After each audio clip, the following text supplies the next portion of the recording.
Howdy folks, welcome to Alberon RPG. This is Mosaic Team 5, our Starfinder campaign. There's literally a monitor right there. I'm Joe, your DM for the evening, and joining me are my friends, Dan. Dan, Ari. I know, it's because I was just thinking about this little sound that you just made. I missed the beat originally before you hit start. Dan, Olive, Kara, Ari, Matt will be joining us in just a few minutes.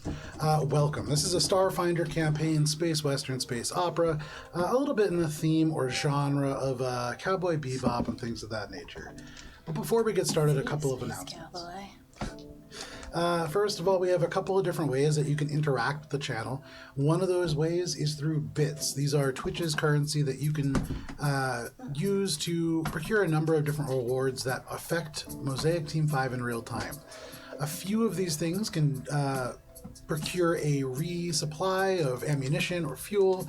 A few more can do things like buy the entire team pizza in real life. That will be delivered at some point during the session. One day. But any of those things you can do with bits, with channel points, which are a little bit different. You can accumulate those for free as you watch the various sessions that we run here on Alberon RPG. You can use those to highlight your messages, to unlock emotes for 24 hours. You could also use them to support 2 different junk falls will always be junk causes. There is I think one... it's in the group text. Huh? Nothing. There is one that is the Junk Falls Humanitarian Fund that is run by Nazma, your PR person for all intents and purposes. That is very much based around humanitarian support, food supplies, things of that nature. You could also donate your channel points to a hashtag Junk Falls Will Always Be Junk website that is run by Chip and Crumb. This is a little bit more aggressive, and that tends to fund things like arms supplies and more militaristic ways of obtaining independence. Depending on which will be donated to more, and right now I am happy to tell you that the one that you are rooting for is ahead by 7. 7. Yeah, it's Nice. close. A lot or It's a pretty little? close. It's very close. It could It's- change. You could. So if you were to only have people redeem the military one this session, they would bypass you by about 3. So it's close. But like slow and steady, like Yeah. I'm getting there. Yeah, absolutely. You could, and I was watching. You can actually see in the redeeming. There's trends, and you could see where people started to kind of get on the same page. Yeah. But depending on which are redeemed, will highly influence the next chapter of the Junk Falls Will Always Be Junk saga. So another way that you can interact with the story directly. Finally, or not finally, we have a number of emotes that can also be unlocked through doing these things. Channel points and bits unlock a variety of different emotes. Some of them are related, the bits ones, directly to the Mosaic Team 5 characters. As you donate bits, you unlock Bubs, Spice, Echo, and Gibbs, and a variety of different emotes. Shade. No as well, shade. actually. No. No, not allowed. Banned. He's late. He's fired. Yeah. Actually, I have, I know. Gibbs doesn't know, but I know. at some point, I have to show you, I do have art for Echo's emotes, so that is Wow. But we have all of that kind of stuff. That is unlockable through donating bits. We have a website, alberonrpg.com. There's a lot of information about this campaign, as well as Alberon, or Adventures in Alberon, our 5th edition D&D campaign. Information about the worlds, information about some of the factions thereof. You can check that out at alberonrpg.com. Dan, I love watching you try to log into stuff. It's a very interactive... Just that the Wi-Fi on this, it's very, very it's extra case sensitive. It is, yeah. No, we have 3 cases in this household. So the website, there's also social media at Alberon RPG across Instagram, Twitter, all those different things. We have a lot of different maps and things like that. I can pull up our combat camera. You can see our ship. It's difficult to see even on this nice camera. But we have a whole bunch of different close-ups And our on donuts. Instagram. Oh, and our donuts, yeah. There's always all kinds of things on there. There's donuts. There's Olive's gigantic chonky dice sometimes. Which is, I'll go get it. I haven't seen it in a while. I thought you just said, Ari, go get it. And I was like, wow, that's rude. I mean, they have my dice ready for me when I get here every single session, so I forgot about my own dice. Anyways. If we put it in the tray, it'll make its appearance on the table for you. Instagram has pictures, close-ups, images of all the various hand-drawn maps, minis, things of that nature on Instagram at AlberonRPG. And then tomorrow at 7 p.m. Eastern Standard Time, we will be playing Adventures in Alberon Session 119. We are starting in initiative order as the Fate Changers go about taking on a demon for Gunter's soul. So that's going to be a very interesting session. Wow. That is at 7 p.m. Eastern Standard Time right here on Twitch. And then finally, jeez, that's a lot. Finally, we use Sirenscape for this chill, lo-fi kind of, it's called Chilled Streets that you can hear now. I'll just blast it for a second. But we also have a variety of different music. Perhaps you want to play your game set to a little bit of Western music, as we often do, in which case Sirenscape has you covered. So for whatever kind of theme, whatever kind of game, Sirenscape is a digital tool set that you can put into your game. And with that, I can get us into our recap. I can also play our theme song, because Sirenscape lets you load your own music. Yeah, you want chocolate chip or M&M or donut? The donuts are a little gushy. I thought you meant, I thought you meant like donut cookie. I was like, what? Mosaic Team 5, minus Shade, who is fired. Last we played. Not from Mosaic Team 5, though, from No. his cover. We'll find out. Okay. Bubs, you were abducted by the Magenta Fox, a crime organization slash casino operation that operated just off the boardwalk in the tropical resort town of Aura's Bay. But a great hack by Shade allowed you, the rest of you, to track him through the streets of Aura's Bay and to this casino. Echo, you raced along behind the vehicle, tracking Bubs to the casino and relaying his whereabouts to the team. Shade talked his way into the casino grounds by bribing a valet to see the chief valet, and then taking the elevator up to the penthouse where Bubs was being interrogated. Gibbs, furious at the party for their various abandonings and other relatively poor social skills, took a walk around the block, and we'll actually catch up with Gibbs at the beginning of this session. But, Spice, you parked the car, for once taking orders from other people in your group. One And time walked around to the front to be confronted by remnants of your past. 3 GPF soldiers from the ship that you served on, getting ready to depart their leave.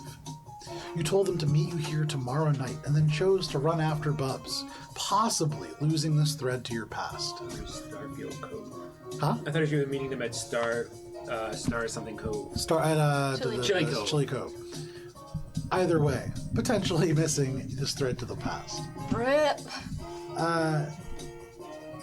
Spice, you failed at flirting your way past 3 robots. Yep. And after being racist towards the android Echo, the 2 of you fought your way past the Harbinger Corporation CNDR robots and to the elevator beyond. Meanwhile, Shade and Bubs fought the mob, with Bubs brutally killing one of them while helpless. It didn't go smoothly, but Shade managed to diplomacy his way into stopping the fight, but revealed all of your identities to Red, the leader of the Magenta Fox, in the process. You struck a deal. You would help him eliminate a trio of narcotics dealers working in Aura's Bay without his blessing, and in return, Spice's slight against this mob would be forgiven. You all returned home in silence and were yelled at by Peep. Shade, just promoted, was demoted from captain to crewmate, and Peep himself announced that he would take over as captain.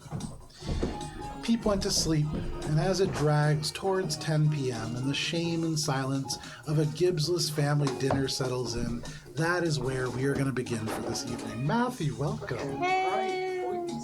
Leon, good to see you. I'm not Leon anymore. I have to be a whole new person. Oh, 'cause shit. I'm Do you have potentially to gonna change get your fired. whole name? The thing that I most love about this is that my first scene literally just says here, sad family dinner. And that's the only note that I wrote about it. But That's all you before we need get- to know. Before we get to our sad family dinner. Gibbs. At one point, as you all progress to this building, finally catching up with Bubs, you getting your team there, you took a walk around the block after experiencing just layer upon layer of slight against you.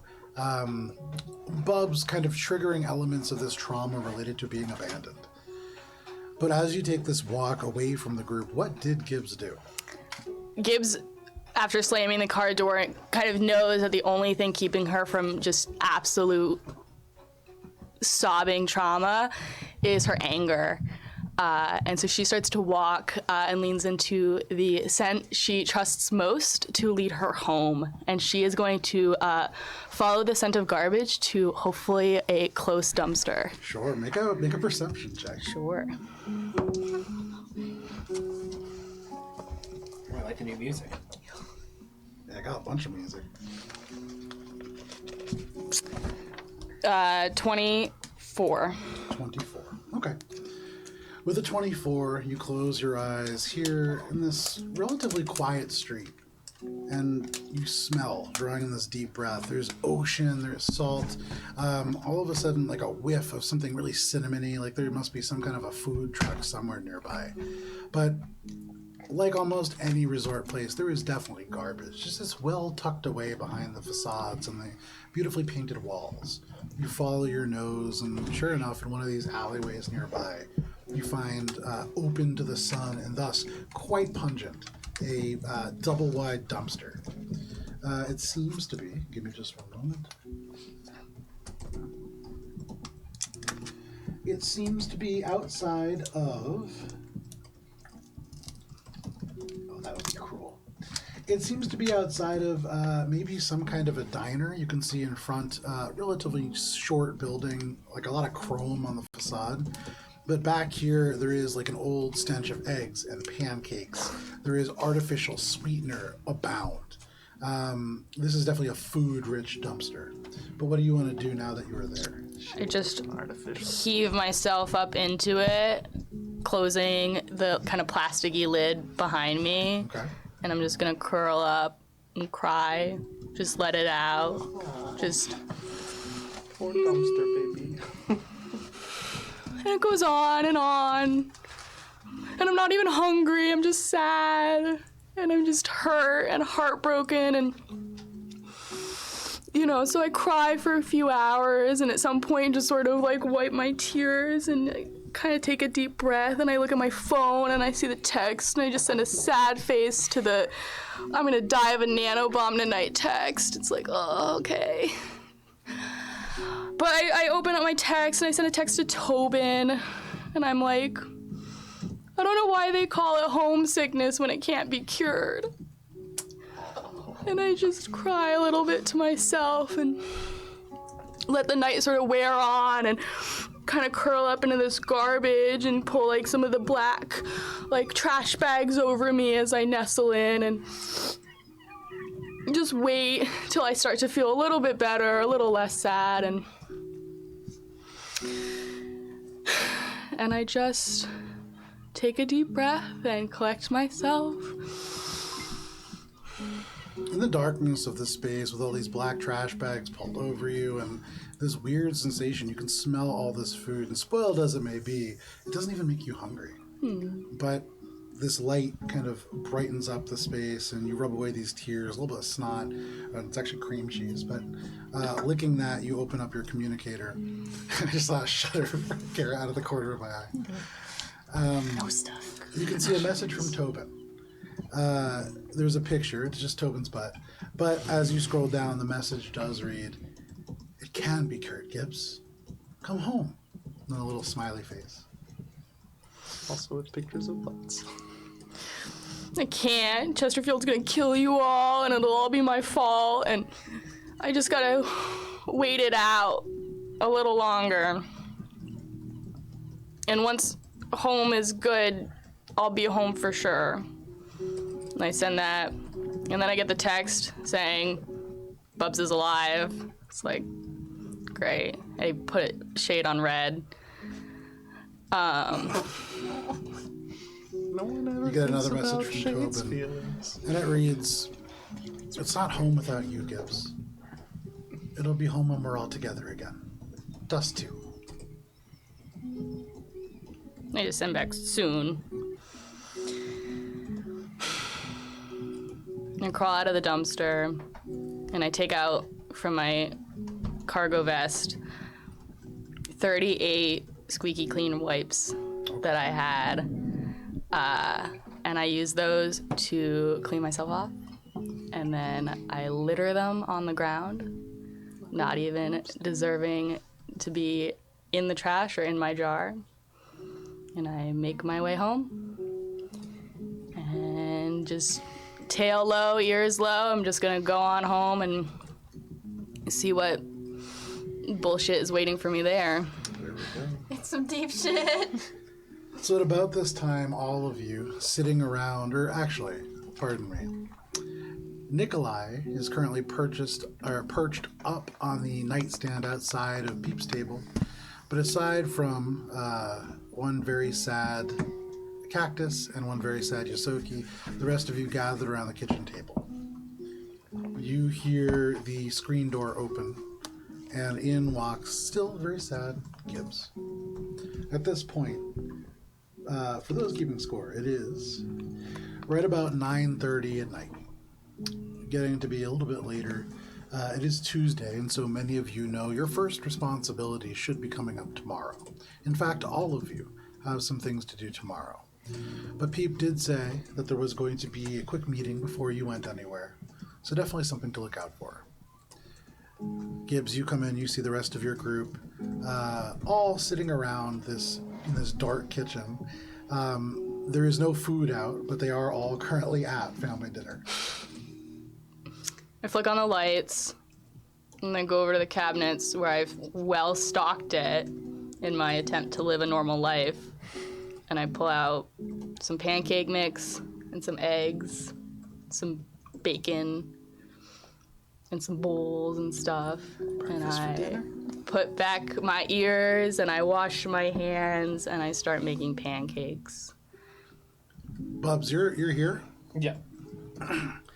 Before the door opens, for a moment, your skin almost seems to glisten a little bit. You feel something. You can't smell it, but there is a sensation in the atmosphere that you're very familiar with. In your brain, it doesn't quite make sense, and then you see Gibbs walk in, and around Gibbs, all you can smell is the trademark scent.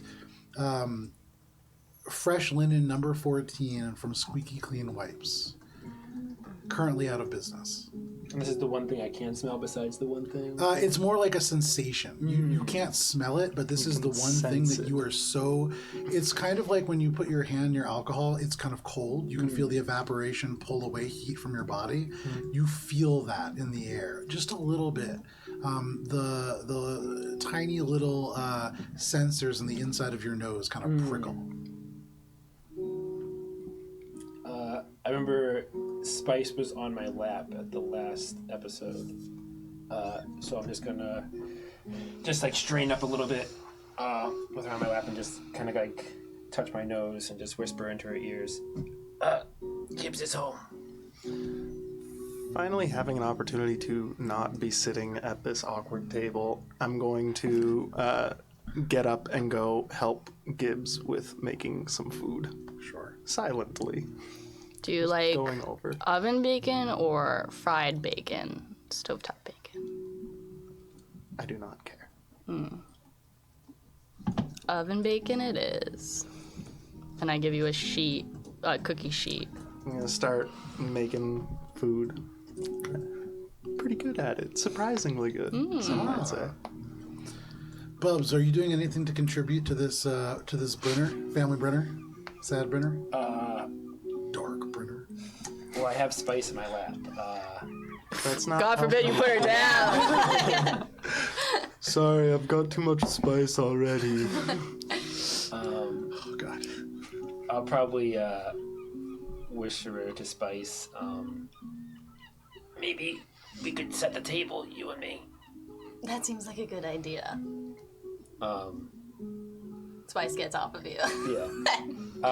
Hey. I was imagining you're gonna do like the super high school thing where like legs still wrapped around, you're just like moving everything together. Yeah. Oh my god. Why don't you get the silverware and napkins?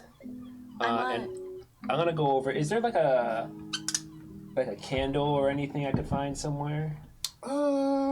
Don't you have an oxygen candle on you? Oh yeah, I could use an oxygen. No, don't use the oxygen candle. There is no. That's like the candle one here. item I can't let myself forget. Kind of looking around the kitchen a little bit, there is like an emergency flashlight that is there probably for power outages, but there isn't like a candle. do have an oxygen candle. That's not what it's for. That's For whatever you want to use. Yeah. Yeah. It could be for That's not how it works, though. I have a flare gun. Yeah, it's like- family dinner. There's a bodega together. across the street. Just go get a candle at the bodega. I think I'll use the oxygen candle. Okay. I mean, we're talking about it. You might. I hope that like 20 sessions from now you're drowning and you're like, oh, I'm gonna use the oxygen candle. No, you're not, because you already used it for a fucking dinner. So oxygen candle This works isn't in like, the horrid. vacuum of space. It would not work Yeah, I guess. underwater. Yes, I guess. Drowning in the space. vacuum of I space. just want to make sure that Yes. that's clear before you guys try to Suffocating, use it not like that. drowning. But My mistake. additionally, so what happens is, Shade, Gibbs, the two of you have your back turned. You're like quietly working, becoming like this production line of oven bacon. It's not gonna like blow everything. It's not like a hurricane in a candle, is it? You see, for a moment, Bubs take out this sorry about candle. that. He's just kind of looking. Spice is like opening drawers, trying to find different like silverware. You hear the silverware. Echo has like started doing dishes as Yeah. they go along. And then you just hear this little tick, tick as Bubs lights the candle, and it isn't an explosion, but it is a very loud as it like burns, almost like a sparkler would, and it gives off a good amount of smoke. You can see it's designed to almost be like it needs to expand in a vacuum, and so it billows in this space. Very quickly, beep, beep, beep, beep, the fire alarms start going off.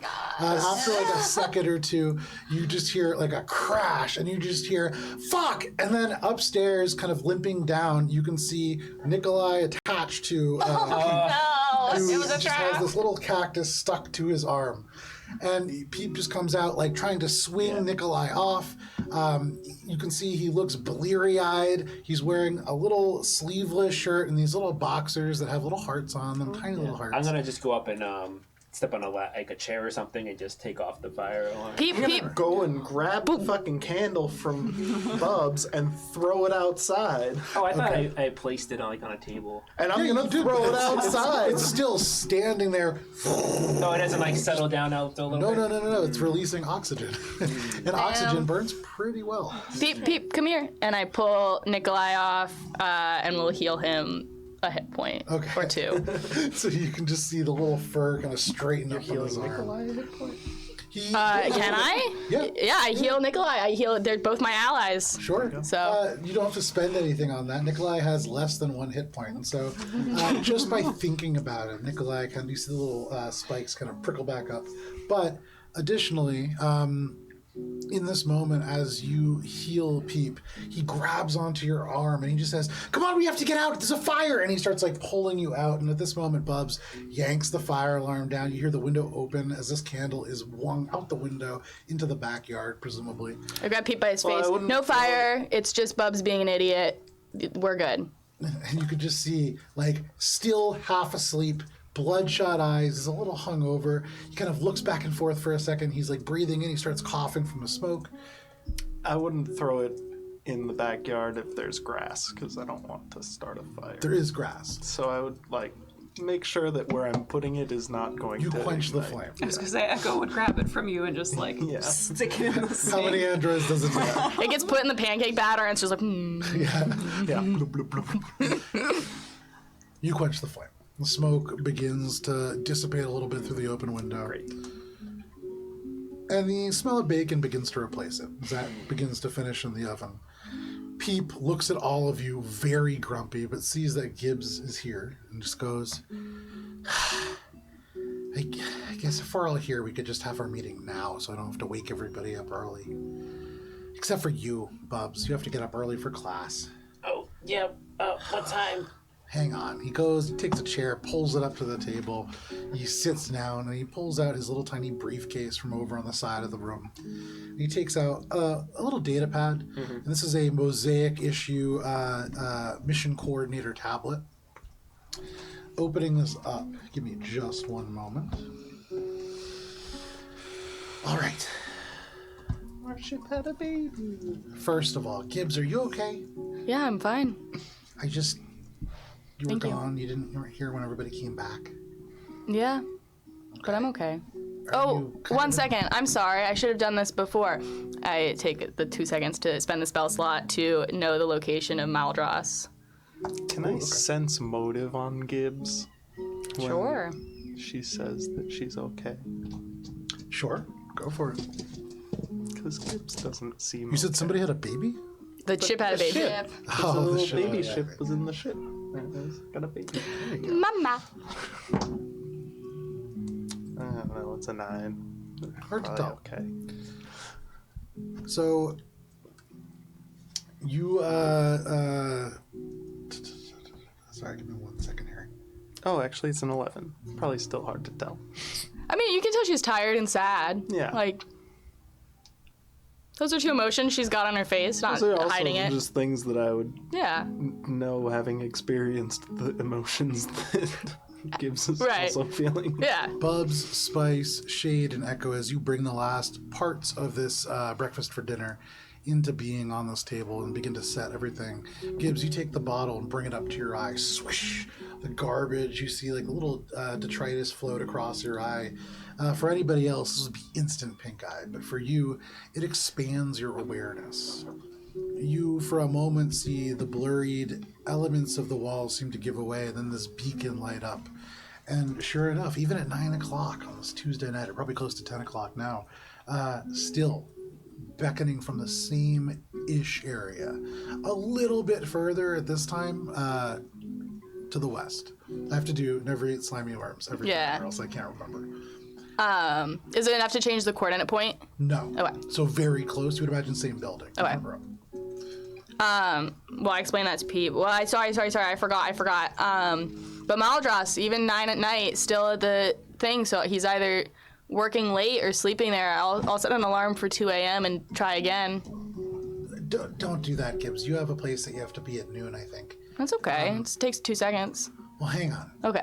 That's good to know, but we have some more pressing concerns. I don't know how much of this you're aware of, but your compatriots have indebted themselves to the Mafia, and we have to kill 3 people.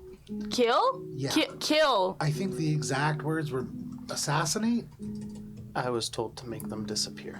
Well, that doesn't necessarily mean kill. Let's be creative but thinkers they about were- this. More willing to have them killed Well, for the simplicity. you're the one pulling the trigger, so you have the choice to pick where you aim. It's a little bit more complicated than that. We're assuming that these people will cooperate with us even. So we need to be ready for both eventualities. And this is to the Mafia, to the casino? Well, due to Bubs being kidnapped by them, I was able to work out a deal with their leader in order to absolve the debt. He means assassinate 3 people. To clear Bub's debt. And Spice. And Spice. That math doesn't add up, but I'm sorry that that's been thrust upon you as a responsibility, Shade. That can't be easy. I appreciate it. So, are you going to work tomorrow? What's that I'm looking likely like? going to be fired before I begin my job. So yeah, Shade, you did get asked to report to your boss's office first thing, but I don't think it's to be fired. They did ask that you wear your uniform. He kind of stands up, and he goes over and pulls a little garment bag off near the back door to the yard. There's a couple of pegs that hold a variety of different things, but you see 2 garment bags. He pulls one of them off and he hands it to you. Is it a bike cop uniform with tiny itty bitty shorts? Are you With looking the at it? tight ass. I guess, yeah, the front of the suit. This is very much, these are shorts. Yes! Shade in shorts. Shade in. It is the standard Arabe police officer outfit. You have like a really nice powder blue The shirt, guy from Reno 911. Yeah. some tan shorts. They're not quite that short, but there's also But they a could That be. short. bright yellow safety vest that reads trainee across the back, and that is your outfit for tomorrow. Great. So They didn't even give you a visor? That you dress for that. I think probably, I don't really know. But either way, you're supposed to be there at 7 a.m. So pretty early, make sure that you get there. On Thursday, correct? No, this is tomorrow. I thought that Shade had an extra day. This, you guys were supposed to have all of you an extra day. Well, double Shade was supposed to have a second day off, which was why I agreed to go murder those people on my other day off, while everyone else went You to their are job. correct. You have tomorrow off too. You have one extra day. Yeah, And on my one days day off, to go I murder murder people. people. Yeah, one day off to go tie up some Hot loose Tinder ends. bio. So he gives Yeah. you your outfit. He turns to you, Bubs. Bubs, you have to be up early tomorrow. Still no matches. Your first class, I believe, is at 7 a.m. And I actually have to give it to you. My printer ran out of ink. I do have a class schedule for you. But Bubs, tomorrow, you have cellular biology, 7 a.m. to 9 a.m. This is with Professor Wentwither. Organic chemistry from 10 to 11:30. Man, that's gonna suck. And this is with Professor Usheshe Tik-Tik, who you would imagine probably Sharin, based on the names that you've encountered. Orgo is the worst. What was the name of the first professor? That is going to be Professor Wentwither. And then Intro to Marine Biology is 1:15 to 2:15 p.m., and that is with Professor Corrine Leaf, who is marked as your advisor. Tory Leaf? Corrine Leaf. Corey. That's vegetarian. Dr. Leaf. That one. You can have that. He gives you that little thing, and it comes with a little ID badge that says Daniel Danielson, Ora Bay Community College, class of 2251. He turns to you, Echo. Echo, you're supposed to report over to the headquarters unit, which is going to be across the street from a diner. I can give you the coordinates to your communicator. You already have your uniform, I believe, and your hat. Unfortunately, I still have those. Does your hat fit? You don't you? It got destroyed in the combat. Incinerated, wasn't it? No, those Echo wisely removed the uniform for the second day. Nice. It fits. Well, you're supposed to go and report to Dolphin, which is their delivery, orientation, location planning, and hiring informational network. That is what's going to be dispatching the various jobs to you and the other Rocco units. Nice acronym. Thank you. So you are supposed to report sometime between 9 and 10 a.m. You are very flexible on the hours that you have available, and you're paid on commission. Although, please note, the pay that you get does go back. You'll get more, of course, because the pay as a courier is not anything close to what you'd be getting as a bounty hunter, but you're free to keep any tips that you make. And then Gibbs and Spice. and Gibbs. The two of you are supposed to report to work for your first day of orientation. Again, that is going to be at Hako Shidahana. You are supposed to go, you're going to really just be getting a run of what this place is like. You're going to meet the owner, and they're going to kind of go over the menu and a little bit about what the restaurant's supposed to be about. You're not actually working for the first day. Presumably, you're going to get some kind of uniform there. I guess it's a little bit more involved than some of the other covers. But that is sort of the assignments for tomorrow. What time? Sorry. What time, please? For you, you're supposed to report at noon, so a little bit of a later start. Thank you. And then after all of this, once you've sort of gone and assuming that you don't run afoul of any more organized criminal organizations, that night, and Shade, we can maybe do some legwork on this to begin, but we can go and see about, I was able to figure out where the one person that we know that we're supposed to talk to is, the Bastion. I still wasn't able to find any more information out about them, but they do work at the Sea Glass Bar and Grill. It closes at 1:30. I figure if we go in right at close, we can have a conversation without a whole bunch of witnesses and try to figure Tonight? something out. Tomorrow night. Oh, tomorrow night. Okay. No, tonight. Or sorry, tomorrow night. Yes, sorry, I forgot. It's 10 o'clock at night. Yeah, tomorrow night. Wait, you're coming? I'm leading this group. I'm not leaving this up to the rest of you. I've been This has demoted. been a train wreck, one after another. Well, kind of congratulations, but also sorry. The circumstances were less than ideal. We're not focusing on the right thing here. Yes, I am going to be leading this operation tomorrow. So for this moment, I am going to be captain. Spice and Shade have both been demoted to crewmate, which technically means that you are their superior now. So I'm really counting on you, Gibbs, to keep a little bit more order. After we get out of our various jobs, we can rendezvous together back here and make a plan a little bit more firmly for what we're going to do at the Sea Glass Bar and Grill. I want to remind you, it's 50,000 credits for each person that we make disappear. So if we do this too much, this is going to become a net loss very quickly. Heard? All right. Please, if you can try not to burn anything else, I would really appreciate it. Also, Gibbs, you smell kind of like alcohol, like the cleaning kind. I'm going to be working in a restaurant. Okay. He kind of like laughs a little bit and goes, I guess that answers that. Can I ask you for something? What? Could I have a whisker of yours, please?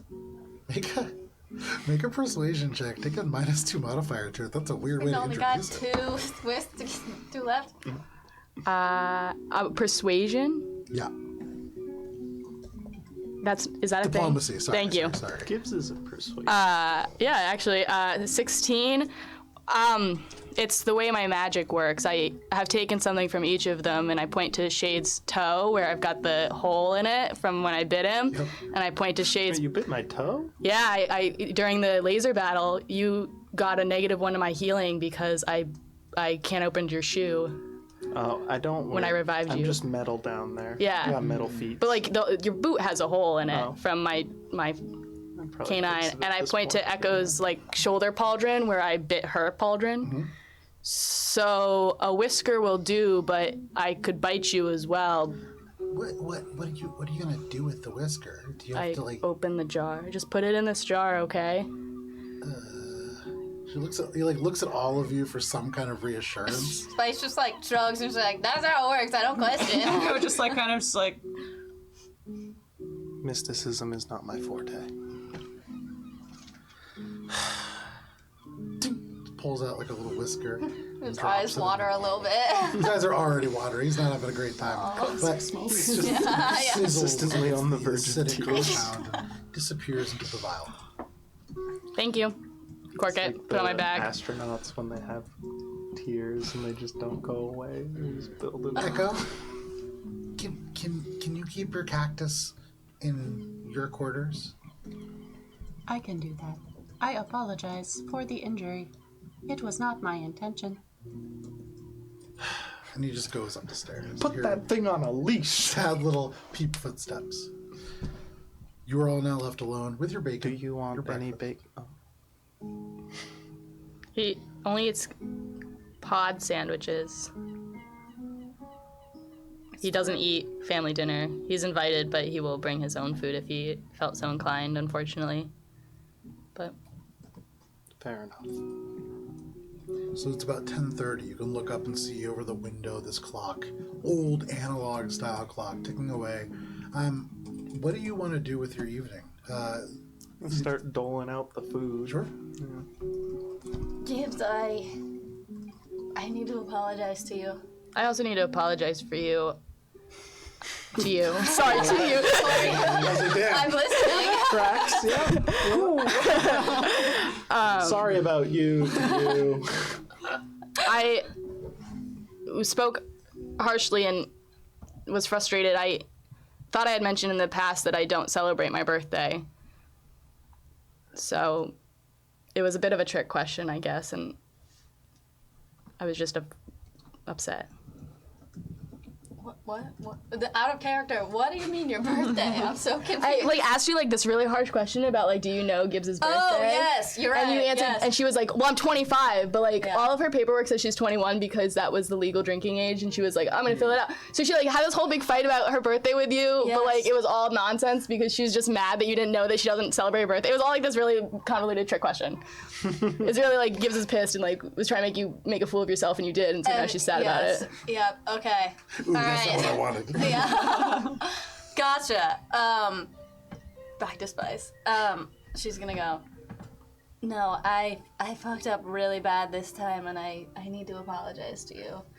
And she stands up, and she's like, from her table, and she's like, I'm no stranger to failure. I failed my first family. She starts walking over to you, and she said, let this be a token of my promise never to leave you. She gets down on one knee, and she slides off the ring that's on her finger, and she says, you'll never be alone again. She takes your hand, and in your hand you find The Twizzler ring? what? No, Twizzler ring? this is not. This is a different ring Oh, okay. Well, let me tell you. I got this when we were on Petrus, and you were fighting, or you were thinking about fighting Chesterfield This is a Mark 1 Ring of Resistance. And she puts it in her hand, and you can see on the inside it has Scab Rat engraved on the inside, and she slides it on your finger. The You'll week never that be Olive alone wasn't again. here, that was what Spice was going shopping for. You'll never be alone again, babe. I'm here for you. I'm shocked that you had the foresight to get this obviously not here, and that you would give it to me. You're my family now. This ring gleams. It's a real item. It's a magic item. Yeah. Oh, yeah. A magic item? Yeah. And generally speaking, when you've been gifted things in the past, it's always been with the mindset of the scavenger mentality. Right. This is what Gibbs needs, so this is what Gibbs gets. You look at this beautiful ring that doesn't have, at first glance, functional. You hold it, and all of a sudden, you feel a connection to it that is very different than stuff that you've felt before. But this is very beautiful. And the fact that you would be given something, not because you need it or because you're the only one that can use it, but because it's just for you, that is something that is very special. You see And the tears just start to down the fur, just the Spice is like really trying hard not to cry. She's like biting her lip, being like, "It's not the time for her to and I be just strong." you're looking at me and I just wrap my arms around you and give you a big old hug, but I just start to cry. Oh, she hugs you back. Thank you. I love you. I was coming here prepared to just draw the line that we were co-workers and nothing more. I didn't want to keep getting Gibbs will hurt. never be like that. We've gone through way too much just to be coworkers. Thanks. I love you. I love you too. Yay.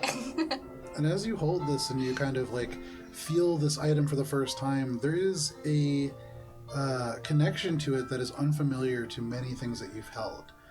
The first time that you touched this bottle, there was a familiar sensation to it, like it was something that you had lost before ever finding it. And this ring is similar. There is something to it that is innately special, and you feel that beyond just the symbolic value. And so this is a ring, and I have to look it up again because that was forever ago. Mark 1 Ring of Resistance. It's not the best one because I was poor at the time. That's okay. I spent all my money on it. Yeah, literally now everything. you're not poor? Now I'm not poor. Well, I'm poor again, but So it gives you a +1 magic, or sorry, a +1 bonus that means I have to take it off mine, against which attacks sucks. and effects that you are. Let me see here. You You particularly get a you get an +1. enhancement bonus. Your if you- lowest base saving throw bonus. So that is very nice. Oh shit. Yeah. So now I have to lower my stats. Oh man, rough. But you Only do by receive- one though. So it's not that much. It's more the sentimentality. Yeah. Gibbs had something new, like largely new. There's a lot of different ways that could have gone, and I'm glad it went down this way. Thanks, Spice. Bubs is watching this happen, and he feels like a little bit like, oh, they're having a moment. I can't like get my apology in, and I can't like give anything because I don't have anything to give. Oh, competition, bro. I'm apologizing on our behalf. Yeah. Joint apology. And so Bubs kind of gets an idea of like what he can do. Is there like, what is outside? You said there's like an alley or something behind the townhouse, or? So there's a yard. There's a number of yards that are Yeah. kind of like fenced together. But then across. So what are you looking for? Just like a dumpster. Sure. From where you are to either side, there are these more vertically oriented townhouses, and there are dumpsters outside of each of those. Probably multiple occupants in each one, and so easy to find dumpsters. Okay. Bubs is just gonna send a message to Spice and just say, I'll be in late. And he's gonna go out to the dumpsters. Okay. Sure. So Bubs, you take a little shopping trip of your own. Is there anything else other people want to do with the remaining hours of the evening? Eating food? Yeah. No problem. I do, but I want to do it after everybody goes to bed. Okay, no problem. So we'll get back to that in a second. Echo, Gibbs, anything you want to do before we get to the bedtime hours? Echo kind of picks at their plate a little bit and then takes Nikolai and just goes up to their room and sits with Nikolai. Okay, no problem. I follow up shortly, kind of curling up into my nest, but until I fall asleep, am YouTubing cooking stuff. It's like, but I'm watching like Binging with Babish. Like it's like it's like cooking stuff, but it's kind of like over my head. But like I don't know anything about like I know food. Like I know food, but I don't know like cooking. And so I'm trying to be like, what do people do with it and stuff? And then I'm like, yeah, filet mignon, I got that or something. But like, of course. So you're looking at like whatever the current trends are in food. Yeah. No problem. it's like a tofurkey beef Wellington. And like I'm like, yeah, I could make That's not that. a future I want to be a part of. Yeah, well, It's that's made with Impossible beef. Yeah. the meat pucks. It's like Spam. I like how you are at a place where food is like incredibly cheap, inexplicably, and still, I'm gonna cook with these meat pucks. It's like the Emily Mariko meat puck version. It's like that's what I'm like YouTubing. So it's like it's largely ineffective, but it's like an effort to bridge the knowledge gap I know I have going into this career I've never thought about having before. Sure. You take some time to really get a base knowledge for your first day at work tomorrow. Shade, you eat a little bit, and then you're going to bed, presumably? I'm gonna spend the time that I don't need to spend sleeping, just researching, trying to figure out these 3 targets.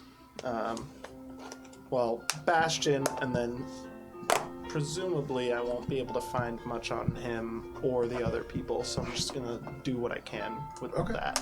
Sure. We'll get to that in a little bit. Bubs, what are you And getting take in the... Squeak out And for a what? walk. Okay. Late night walk for Squeak. Excellent. Bubs, what are you getting from this dumpster? I'm gonna first try to get like a cardboard box, I guess like a base. No problem. And I have like ion tape, which I know I can mold into stuff. Yeah. And I'm mostly just looking for like a variety collection of trash. Okay, yeah, no problem. I mean, these are dumpsters. You find all kinds of trash. And I imagine I'm going to just like come back with a couple bags of trash and a flat piece of cardboard. Is anyone downstairs in the living room at this point, or?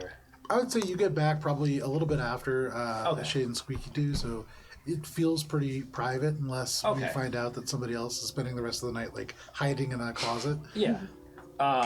So I want to go on the infosphere. Sure. And just take 20 to try to find some like live maps of what Junkfall used to look like before Venture took over. Okay, sure. Yeah.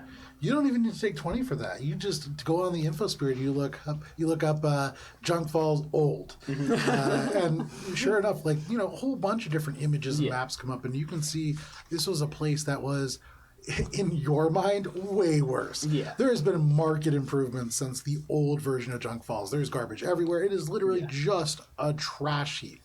And you can see, like, there are areas where there is some maybe organization, but it literally makes your skin crawl. Yeah. You look at it and it's a foul sight. But you accumulate a couple of images that give you a pretty good basic overview as to what it would I look know like. there's like a river that runs through it. Yep. There's a very tall mountain that has, at the moment, Chesterfield's house, or hill. Yeah, hill. But I imagine it's just there was a mountain back then, or a hill, without the mansion. And just like various like roads and junk piles and Gibbs's little house, the Scabrat little hovel. And I'm gonna try my best to like with the ion tape and the various trash. And I think I'll take 20 for this, just to like try to construct like a little small junk falls. Okay, yeah, no worries. I would say you're literally making a sculpture out of trash. There's no check required for this. Okay. You hobble together, to the best of your abilities, a 3-dimensional topographical map using garbage of garbage. I take this piece of trash to this piece of trash, and I take this piece of trash on top of this piece of trash. It's like the pictures from like Nazma's blog too. It's like the reason this is an easy Google search is like this is what we wanted. Yeah, sustainability. But Fuck no recycling. problem. You put together a pretty good map using as good as you can do with cardboard and garbage. I imagine I do this late into the night, like trying to do this. Yeah. Because I'm like trying to make a really nice effort into this. Yeah, Damn, yeah, that yeah, first no problem. class is gonna suck in the morning. Yeah. Oh, it's a sacrifice Bubs has to make. Yeah. and then he's just gonna write a note because he's gonna try to like sneak off because Shade said I had to like apologize more with words, so he's like gonna try to like not use words. Less with words, more with action. Yeah. And Bubs was just like, okay, this is kind of actions. Because he like listens to what people tell him to do. And he's going to write on like a little note for Gibbs. And it's gonna say, at the orphanage, the only presents we could give to each other for birthdays was stuff we found in the trash, because that's all we had. I can't make you stress less about Junkfall and everything, but at least I can remind you what you're fighting for. And then I'm just gonna leave it there, and then I'll, whatever time it is, I'll go to bed. Do me a favor really quick. Roll just a d20. What is a check, or is it just... Yeah, we're seeing how long this takes. You want to roll higher. A 15. Okay, no problem. It only takes you a couple hours. Okay. Find some trash relatively quickly. These infosphere searches are very quick. No problem. You put together this map and you feel pretty good about it. You're able to get a relatively full night's rest. It still feels terrible at 7 a.m. when Peep comes and wakes you up, but we'll get to that in a second. Yeah. Spice, you had stuff you wanted to do. I probably set an alarm for like 6 to try to sneak out before Peep. Perfect, okay. Yeah, Spice, I assume this is gonna be while you're out, doing dumpster stuff. Coordinating your little... What are those called? Dioramas. That's exactly the word I was looking for. Dumpster She's actually gonna text Captain Saibo. Okay. And it's gonna be more than text. She wants to do like a holographic, she wants to do a whole video thing for her. So she sets up the whole camera and she sees herself as a blue hologram basically. And she's like, Taibo, I'm sure you heard that. Wait, no, that's not how she starts it, because she wants us to be inconsiderately informal. So she's yeah. That's a good start. Yeah. Well, she's not thinking about Taibo as a captain. She considers Taibo more as a friend, even though they've only met once, but they have the matching tattoos. Yeah, they met us when they boarded the ship, Captain Taibo and Von Wright. Yeah, and she holds up her tattoo of Hylax, and she's like, what's up, sister? Reaching out to you, because I'm sure you heard that we killed Hylax, and Horlax, not Hylax, Horlax, the Gorfiend. And she attaches a picture that Gibbs took. And then she also attaches the transmission that the Vesk were sending out. Okay. But then she also attaches the one that she wrote over. And she, visually grimaces when she listens back to, her own disheveled voice. And, it's all anger. And she's like, I'm not sure what's going on here. But I'm leaving this to you because I have another battle to fight right now. I'm Donna now. I'm at Oris Bay if you need me, but this is what I have for you. See you, space cowgirl. And she signs off. Make a diplomacy check.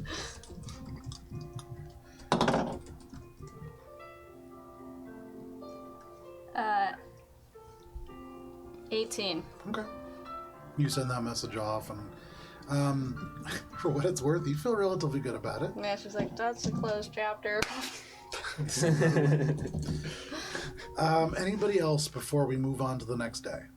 I think Echo's just kind of sitting on their bed with Nikolai, trying to make sure every needle is in place, while also getting really in their head about the fact that even a small decision, such as putting a cactus on a table to attempt to cheer somebody up, has again resulted in somebody getting hurt. Yeah. Oh, including not just Pete, the ones I love. but now the only one that's been with her the longest, which is Nikolai. Yeah.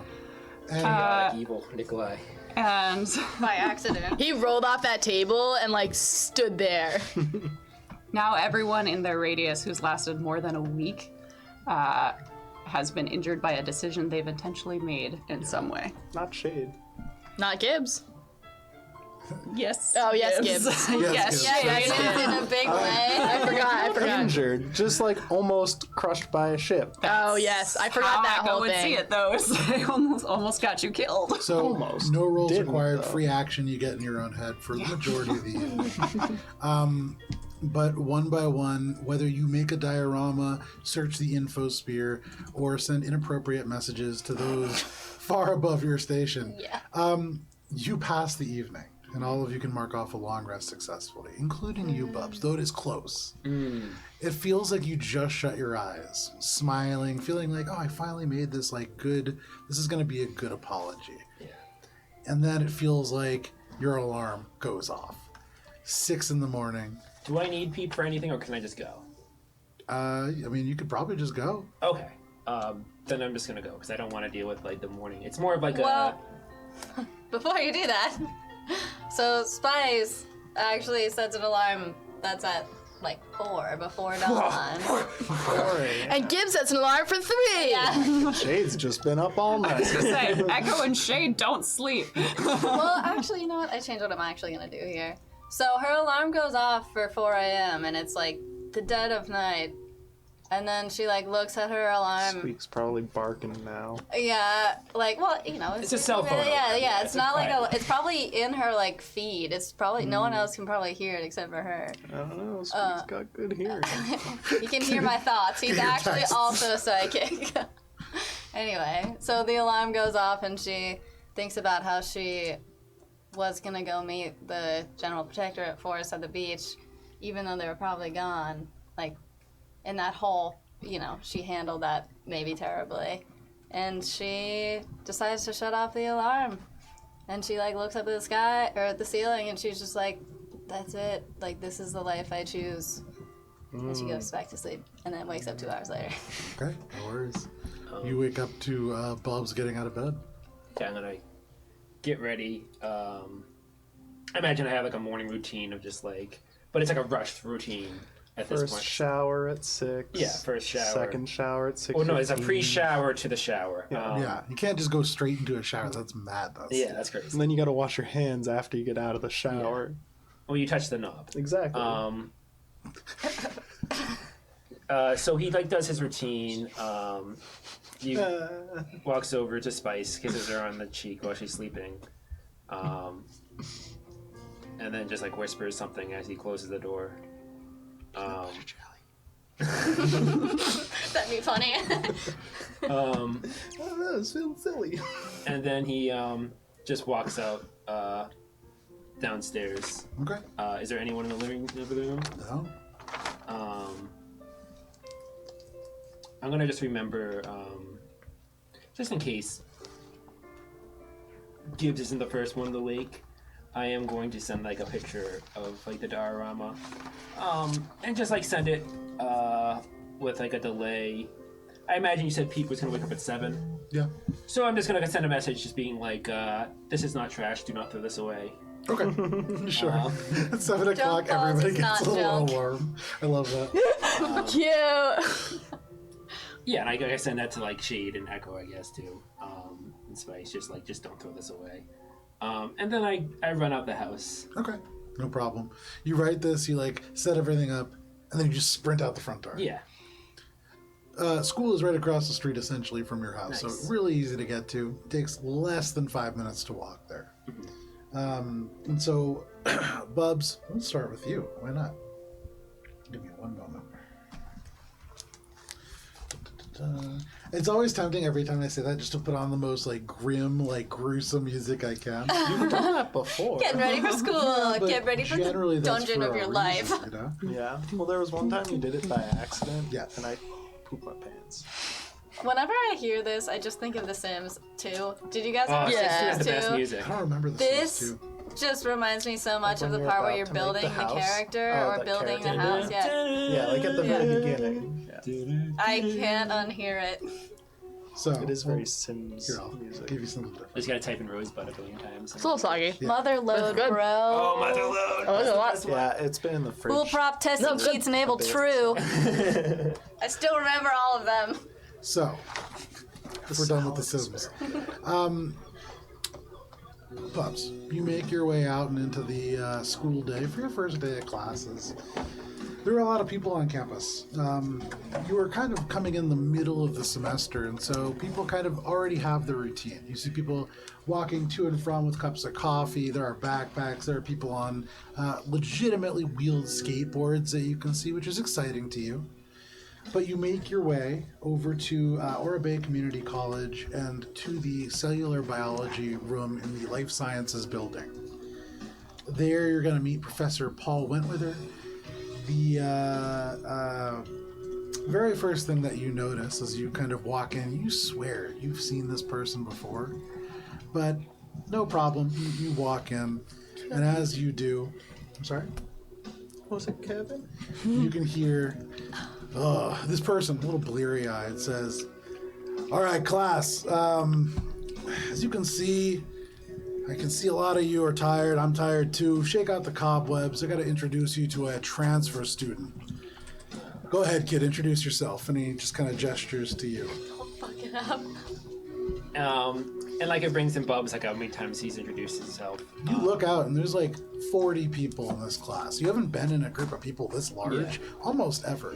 And there are a variety of people. There are younger people. There are some older people here. You actually look out, and you can see in the very back of your class, averting eye contact, is Kevin.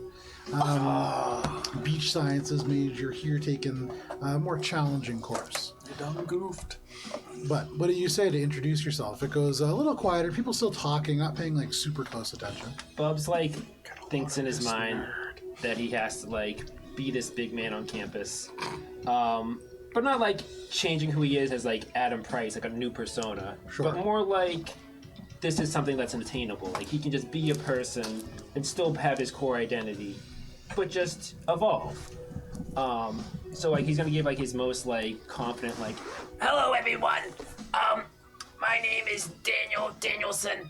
And I'm really excited to be part of the Oars Bay Community College program. I've heard great things, and I'm real excited to be studying with all you guys."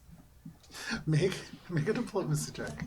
Happy belated birthday. I found In the back goes, No, Ariana's gonna cry. Sorry. oh, that's so nice. Perfect timing. What am I? With the Diplomacy?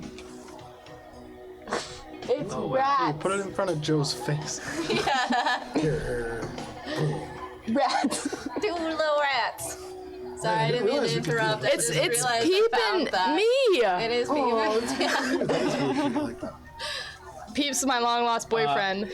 7 minus cute. 1, so 6. It's a space boyfriend we've all been saying see it to. So, Bubs, you get up there and you just give them your biggest, heartiest smile. Yeah.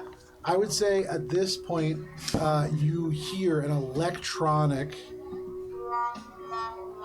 and you look up and you see very discreetly Kevin is holding kind of tooling a little soundboard, and God. all the kids. There's this like wave Best of friend or laughter. worst enemy. You see the professor just gonna go and go, "Oh, guys, come on, Nerd. quiet down." Quiet, he says. love And you guys Kevin. also be quiet. But he kind of yells out. He just goes, "I got attacked on the boardwalk yesterday, so I'm looking to just have a quiet day." Okay. He. Oh my God. It is indeed the father to that. Oh my god! So you want to learn about cellular biology? Come on! And he kind of my like God. closes the door.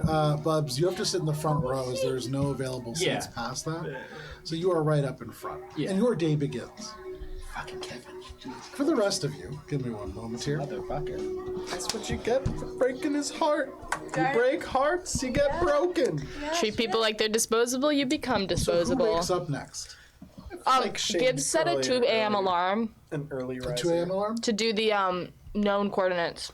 No problem. So she just like rolls over, rolls the bottle up, Checks her cell phone, and then goes back. if the coordinates are different, she texts. Well, I guess regardless, she texts them to Peep.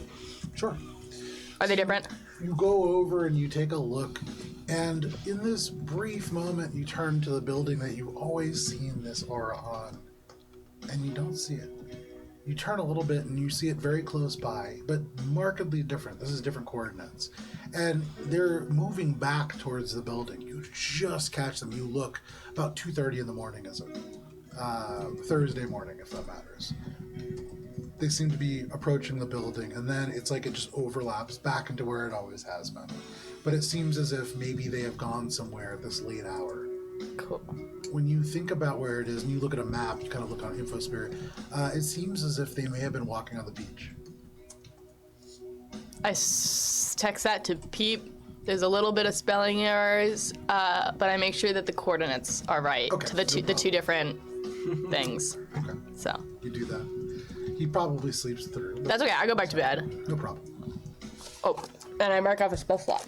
After 2 a.m., who's the next person to get up? After I feel like Buzz? I'd wake up to walk Squeaky, like on the earlier side. No problem. Plus, I feel like Shade's probably programmed to wake up at a certain time that is relatively close to when Peep wakes up because Peep programmed him. Yeah. So you wake up probably right around 7 o'clock, and you actually see like Peep looking around on the first floor. You come down, and he says, "Have you seen Bubs?" I imagine he's already at class. He just sent a text that says this isn't trash, but he turns and he looks, and you can see. And I would say for you, Shade, having been there, you see elements of what might be junk falls amongst this trash, but it doesn't look anything like what you remember it to look like. And then you look at your communicator, you do have this missed message from Bubs, and it does say this is not trash. It looks like a crude representation of junk falls. I guess. Is he in school, do you think? Should we go check on him? Do I need to... At a certain point, he needs to be able to do things on his own. Yeah, I guess so. Are you taking Squeaky for a walk? Yes. Okay, thank you. He's been barking. And you can see, sure enough, like propped up. They're seated, but they're like looking straight up at the door, like right at the backyard, ready to go. I'm gonna make him sit and do his do his training before we go out for the No walk. problem. He pisses on the floor. He's a smart dog, and very quickly, And I've been whipping him into shape. He barks. His little goggles slide down over his eyes, and you take him out. No problem. Who's the next person to wake? Echo would probably wake up at like 7:15. Okay. We're all very precise about our wake up schedules Yes. Well, we are androids. Down to the second. It's like when your alarm flips the on, atomic then clock. and the android's eyes power on. here. Yeah, exactly.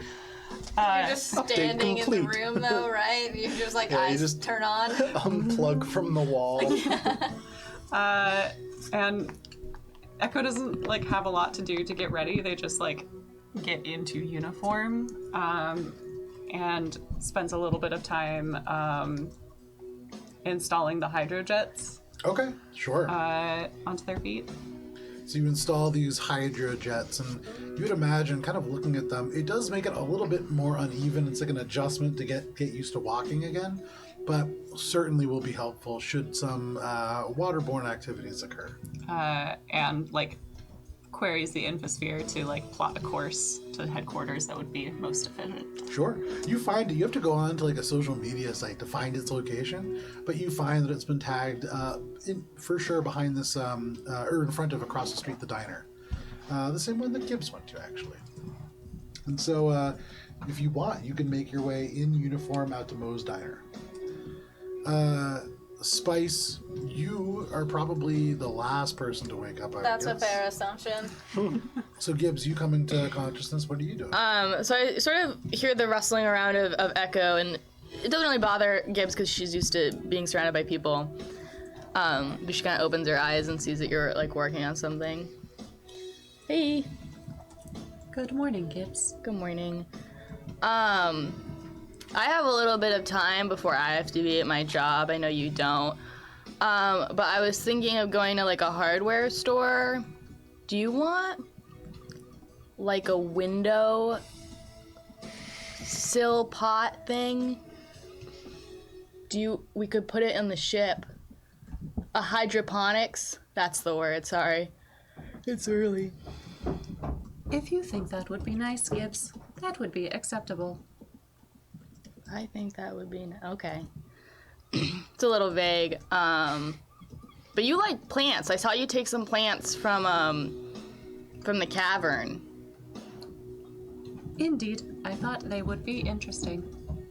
Were they? Are they? It is a stick. Okay. You saw it, the Jade Brunei, that was all plants and stuff. So, like... I have also been told by Peep that there is a science officer who would appreciate such samples. Oh, Vess? I just sent a package to him yesterday. In the future, should I keep an eye out for these things? No, I mean, it's up to you. I mean, I was gonna go to like a hardware store, but I wasn't sure if you wanted like soil or like a clay pot or something. I don't know. Like, do you replant the things? I know you have this one plant you're attached to. Are you looking to create more plants on the ship? I could get hydroponics. Echo kind of looks down at Nikolai and looks over at you. I think Nikolai is enough responsibility for me. Nikolai? He does have a name. How did you meet him?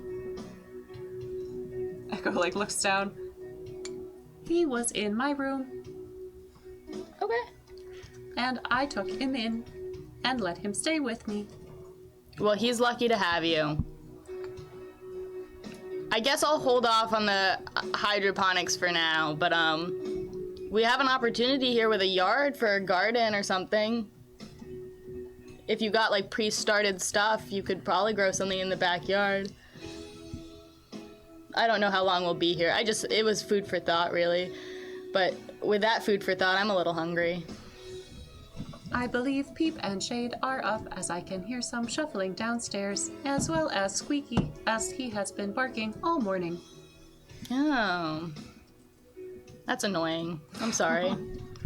It is fine. I did not sleep particularly well anyway. Is that a setting that you choose, or is that just a consequence of the tough day? I didn't sleep super well either. Echo kind of stares at you with that one. It's Oh. Sorry. Every episode, someone's got to be racist, I suppose. I don't know. I don't know either. I figured it out as I go. Yeah. Sorry, Echo. It wasn't my intention. That is all right. I do have to be going now. Yep. I believe I have to go to a diner to find the headquarters, and I am a little unsure as to why the headquarters are not more clearly marked.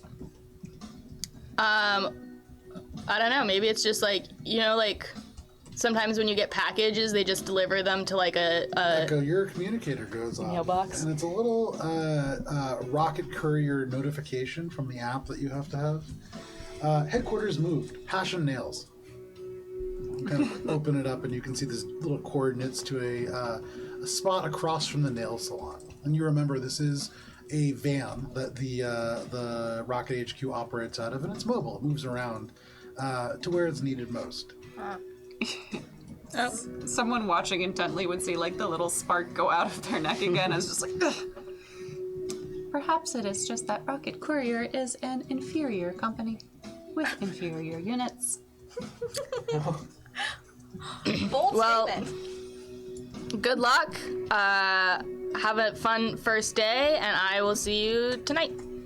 Thank you. Good luck with your cooking job. Thanks. Bye. Good. And Echo just kind of mechanically walks out the door. No problem. You make your way out to your first day of work. So with you headed to your first day of work, Bubs now sitting in class. Shade, you have a day off, so we'll get to that in a second. Spice and Gibbs, is there stuff that you want to do before you have to go to work? Do you have a few hours before your noontime appointment? I'd probably get back from walking Squeak. Yeah. Only a half-hour walk in the morning. Oh, yeah. I start thinking about my day, and then it's I really want some coffee, so I go downstairs and maybe smell first, but see the junk on the table, and spend a little bit of time kind of peering around it. And you can see there are elements. This is old junk balls. You see the gates around the junkyard. There are no individual little tenement buildings. This is a community of trash and all kinds of, you see like a big banana peel represents like a walkway and all this kind of stuff, but you see it. It is your home, represented in the most purest form through trash. I pull out my communicator and I take a picture of it and I send it to my family's group chat. Okay. And your family's group chat blows up. So many people are like, oh my God, that's so cool. Are you in a museum, Gibbs? Like, I didn't know you were in arts now, Gibbs. Like all these kinds of things. Tobin in particular, asked for a couple different angles of it. I would say, well, hang on 1 second here. Yeah. And that's what comes up. Just tons of responses. People really like it. Yeah. It's a cool map. Put it on my Vizio page or whatever. Sure, yeah. You put it up on all your different social media accounts. Shade, is there something that you wanted to do? Are you coming home early for a reason or just to be available? Just being available. Okay. Yeah, I feel like, Squeak can only get Pour you blocked another so a cup of coffee. Slide a mug over to you. Thanks. Spice, is there something that you wanted to do before going into work? I feel like Spice will be aroused very late because Whole Very different direction than that went that I was thinking. Second Bubs leaves, you're like, I'm aroused. awoken. There you go. Roused. Roused. Yes, That's roused. the one. Forgive me, but also aroused. Okay, yeah. Yeah. 10 She minutes gets up, since Bubs wasn't here. Oh, man. sprawling, fish darting across the empty bed. She's like, finally. That's not what happens. She goes downstairs and she sips coffee. I feel like Spice would be one of those people who can't talk to people when she first wakes up. Same. Yeah. So she's sipping coffee and she's actually gonna text her mom. Okay. And she's gonna say, Mom, does Dad have so much debt trailing him after he left you? ? And then that's it. And then she starts to engage with the rest of her second family. Okay.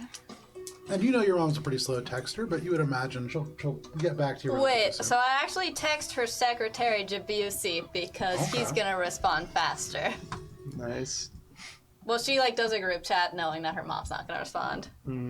What's his name? Jabusi, I made it up on the spot. Nice. It could have been Terry or Jabusi, but I feel like Jabusi That's good. could be a fun Lashunta name. You get a message back from the assistant who is going to say, just please make an appointment with your mother. She's busy. And then there are 2 time slots that come up. One in the evening, one tomorrow. But pretty typical as a response. That's fair. She's gonna not respond immediately. Okay. Gibbs, you wanted to go to a hardware store. Well, first, having my plans derailed by this gift, I load up me and myself with the rover that I have, the little thing, and I'm gonna make a pit stop at the ship and drop off the diorama. Okay, sure. Because that's gonna live in the ship, and I put it behind my desk, head level. Okay, sure. The way that people put their trophies or bullshit, so you see them on the Zoom camera. It's that's what I do. So you're turning it. Yeah. Awesome. It becomes you have art. To, re-secure and reaffix some parts because it wasn't meant to be viewed from this angle. No problem. You flip it over, stick it to the wall, and you now have behind you a 3-dimensional. People look at you from behind your desk. You okay there? Yeah. It just looks like there is just a bird's eye view of Junk Falls behind you. Yeah, you can see the Dorito Bag River and stuff. It's Most really people cool. will just see garbage behind you. But yes, for those who know Junk Falls, certainly a representation. Cool. Nice. Yeah, and then I go to a hardware store with my rover. Sure. The nearest hardware store is a shop that is called the Hue House. They specialize in paint, thus the name. But no problem, it has a very islandy kind of bend. There are not a ton of dark or bold colors, a lot more tropical and pastels. There is most of the sections that you would find at a hardware store, although everything seems to have kind of this islandy vibe to it. Cool. I buy things that I think I can find there, which is I want to buy iguana repellent spray. Okay. And I want to buy predator, like bear mace. Okay, yeah. So two, one really intense, but one just for iguana. So like two different types of mace for wildlife. Yeah. So with like 30 credits, I would say you can get both of those things, no problem. And it isn't like a bear or iguana spray, but it's like a minor pest repellent and then a more major one. Cool. There aren't bears here, and so this is really like Space bear. a more intense like bug spray. Yeah. This is a tropical island, and there are no real like terrestrial predators necessarily. Cool. And then I also would like to buy. Actually, do I need to buy one? Yeah, I'll buy it. Why not? I'll buy a flare and flare gun if they have one. A flare and a flare gun? Yeah. Do candles not exist in this world? Like regular candles? They're really uncommon. Okay. You don't Really? need them for a lot of things. There are like wax melts that are much less fire hazards, and especially aboard starships, you do not want open flames. I'm very glad I didn't use the oxygen candle when we were fighting Jade, because I actually put it in my helmet as like a backup oxygen. Yeah, I was not expecting it That's to like... why I asked about that. I was like, really? Okay. That would have been real fun. Yeah, I wasn't expecting it to be like a explodey candle. I need to breathe. So you can acquire those things. Great. Cool. And then I go home Okay, no problem. and I do a little gift box of bubble wrap, 15 feet of fishing line, the two maces, the flare and the flare gun, and I wrap it nicely and I put it outside of Peep's door. Or is Peep awake at this point? Yeah, Peep's away. Okay, then I knock. Okay. Knock, knock, knock. Hey, Peep, it's Gibbs.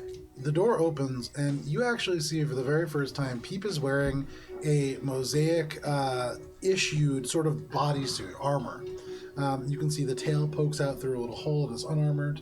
And behind him, you can see there's a number of boxes that look like armaments, ammunition, things like that. Go ahead and make a perception check. Sure. Oh, this is great, actually.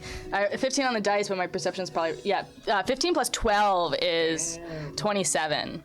The lettering is scraped and faded, but you do manage in this glimpse to catch that they are stenciled Mosaic Team 3. I knew it. But he kind of closes the door a little bit, so it's just his shoulders and his head. What's up, Gibbs?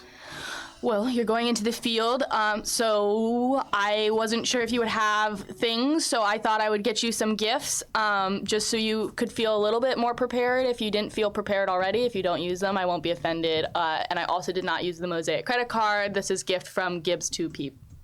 And you Please. give him a little fishing line, bubble wrap, the flare gun and a flare. The flare gun and a flare, and I give him the iguana spray because he was afraid of the iguana. Oh, okay. And I give him the more intense in case he ever runs in. And I explain, like, this is for the iguana, and this is for the if you run into anything bigger than an iguana, and you can't text me.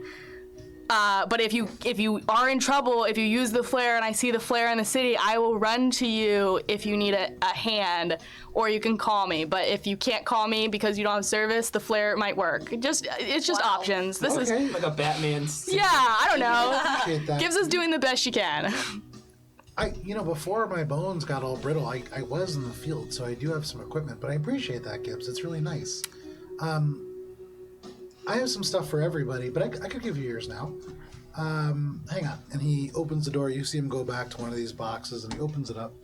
Give me 1 second, because this is going to be a little bit later. Opening this crate, you can see that there are 6 semi-automatic pistols, although elongated through the barrel. And as he pulls one out, you can see it's because they have silencers attached to them. Nice. So this is a Brutus semi-automatic pistol, and you can see this is like gunmetal, carbon fiber grips, darkened material. The silencers, as he kind of passes this over to you, this is not just mechanical. Okay. Your skin tingles as you touch it. This is Magitech, the silencer itself. But you can see this is a very nice weapon, and this is in fact a level 7 semi-automatic pistol, Nice. advanced semi-automatic pistol, with a level 4 silencer attached to it. He says, I just want to make this really clear. This is a loaner, okay? Mm-hmm. If you lose it, I have to charge you 10,000 credits. It's an expensive weapon. Okay. they're silenced. They make no sound. Somebody looking really hard might still see a little bit of a flash, but if things don't go great tonight, I figured it would be better for all of us to be ready. You know how to use that, right? Yeah. And I pull out, I have a collection of guns, actually. So I pull out from my various cargo vests different guns. And I'm like, yeah, it works just like this one. And I pull out a different pistol I have. You have like a semi-auto pistol, a needle pistol. It's just it's just one. I have my wand gun that I love the the most. Conicus one, yeah. sure. And you can see he like looks at all that and goes, oh, wow, okay, well, I mean, and he points at the needle gun. That probably doesn't make a lot of noise. That might work too. But ultimately, I'm hoping we don't even need it. I hope we can just kind of pay for them to go and take a little bit of a vacation. I mean, also, there might be a chance where it's like, if the guy's mad that they're not working on his payroll, maybe we could just, like, get them to agree to work for the guy that's mad. You know, like, there's diplomacy there where everyone could be happy and no one could die. If you could figure out a way for us not to have to spend 150,000 credits just to avoid what is essentially a very silly mistake from Spice and Bubs, then that would be great. Okay. Well, I'll be there for you and stuff, but, like, also because we're going there. So, I guess word to the wise, maybe no drinks at the Sea Glass Bar is a great place for us to start. Yeah, I think that's true. I'm also just not going to be drinking again. I have a headache after whatever it was that Spice made. Oh, strong. yeah. I learned to just take one and then just pour the rest on the floor. That's probably a good idea. Just on the floor.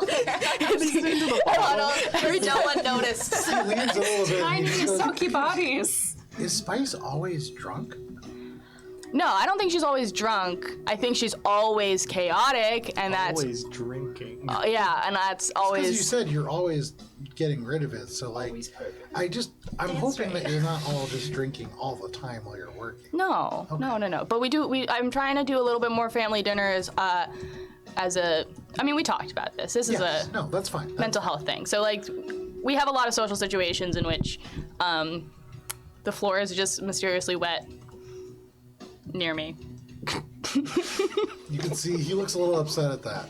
And he goes, well, I'm going to pretend that I didn't hear that. And what I will remind you is it's about 11:30, so you and Spice probably... Oh, shoot! Yeah, the hardware store. It took a long time. There was an old lady at the self-checkout.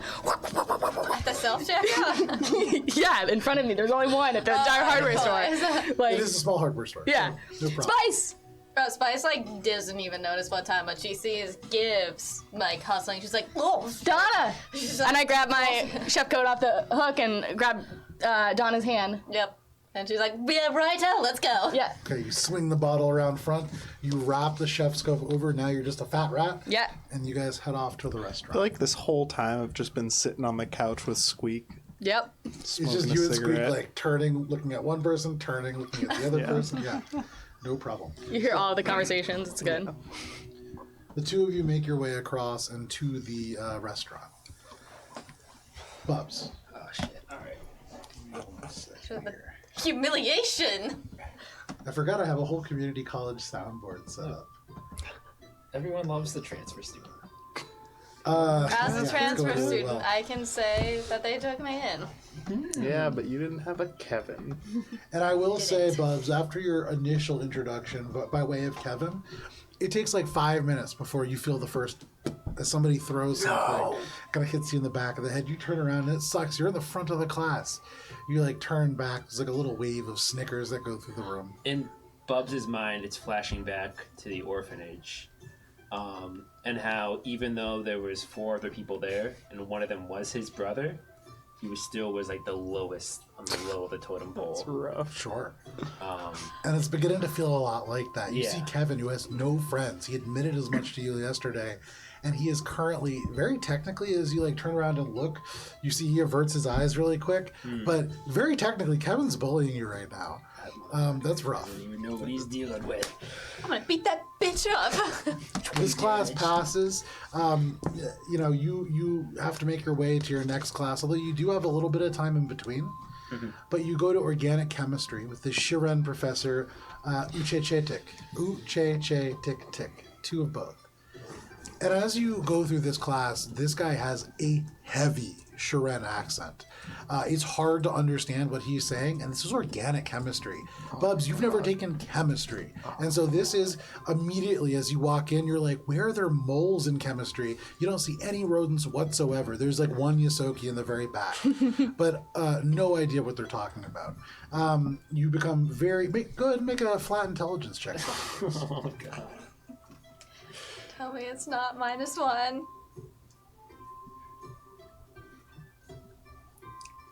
-5. 11 plus. Wow. Nice. Okay. 11 plus 0. Still 11. Over the course of the first day, you get into this class and there's not a lot of carryover. The people who take your first course don't seem to be in this class, and so you're like, all right, good. I have a moment where like I'm gonna be able to like make a better impact.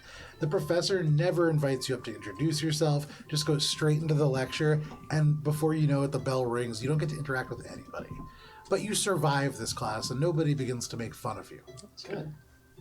At the very end of your day, kind of as the rest of the folks are heading off towards their jobs, you're making your way into Intro to Marine Biology. It's about 1:15. And this is where you meet your... I just totally blanked on what it's Advisor? called. Your advisor, thank you. That was weird. Professor Corian Leaf. This is a human woman who's maybe in her 40s. She's taller with straw blonde hair. And as you kind of come into this class, she greets you pretty warmly, and she would say to meet her after to go over some of the things that she wants to go over for your new syllabus. As you sit down to this beginning lecture, which is talking about algae and coral, is there anything that you're doing before this kind of last class ends and you head off on your way? I want to just like take like a mental note of people when I see them going through the hallways. Okay. I'm trying to size up if there's any popular cliques specifically in my major. Okay. So within life sciences. Yeah, like the popular life science kids. I want to find the popular nerds, and I want to be the most popular nerd. Okay. Go ahead and for me, I would say that's going to be a sense motive check. Okay.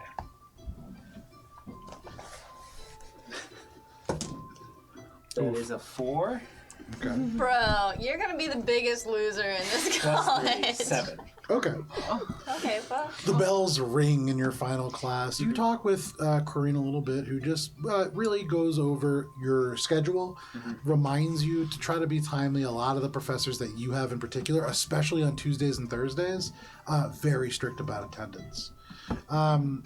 She lets you know that when she looks at your schedule, your first professor, the one that teaches cellular biology, really you don't want to rub him the wrong way. He gets kind of aggressive and has a tendency to take it out on the students. So lay low there, she would advise you. But you make your way into the hallways. Good job so far.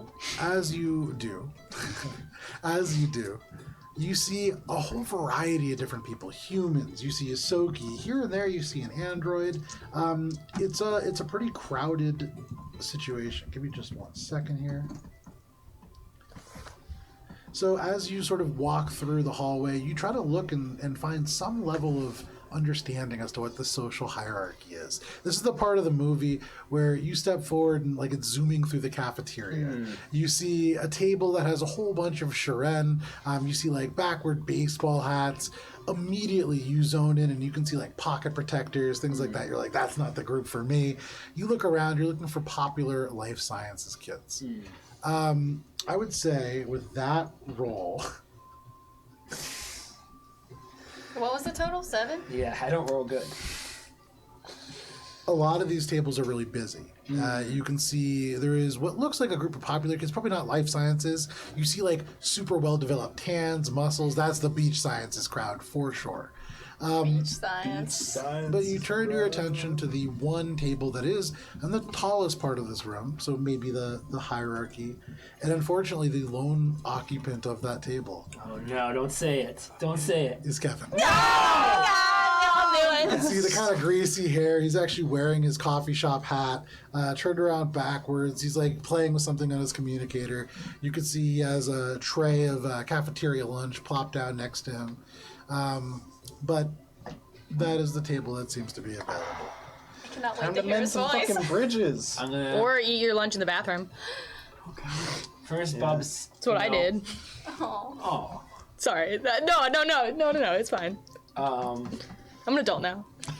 Bubs is, first before he gets in the cafeteria, his mind's just like swarming with like information. Like he sees all these people coming and going through like the cafeteria and stuff Think like to that. like a lot of those 90s, like 1990s movies that you saw from 3 centuries ago. Clueless, Heather. OC, Yeah, anybody? absolutely, I yeah. loved the Oh, OC. yeah, the OC. Mean Girls. These are all like the most current videos that you had access to in the orphanage. Yeah. And Just he's like, you don't want. he's kind of like thinking, God. Summer? I gotta make sure I, don't have my locker punched open by some guy and like casually, and he takes my stuff, and I gotta make sure I'm not gonna be late for class, and I gotta make sure all this stuff, and I gotta make sure I make some friends. And I'm saying to make some friends as I'm in the cafeteria, and I'm like kind of doing like a visual scan, and I don't see anyone, but I see Kevin. So I think, okay, Kevin. Oh, Kevin. We will Do- all Kevin. Do I see what he's eating? Sure. So with sure, you look over. It looks like something that is akin to a hamburger. Okay. You see like a splash of French fries over there, and then untouched these little paper cups of some kind of condiment. Okay, so he doesn't have a dessert. So I'm gonna just real quick.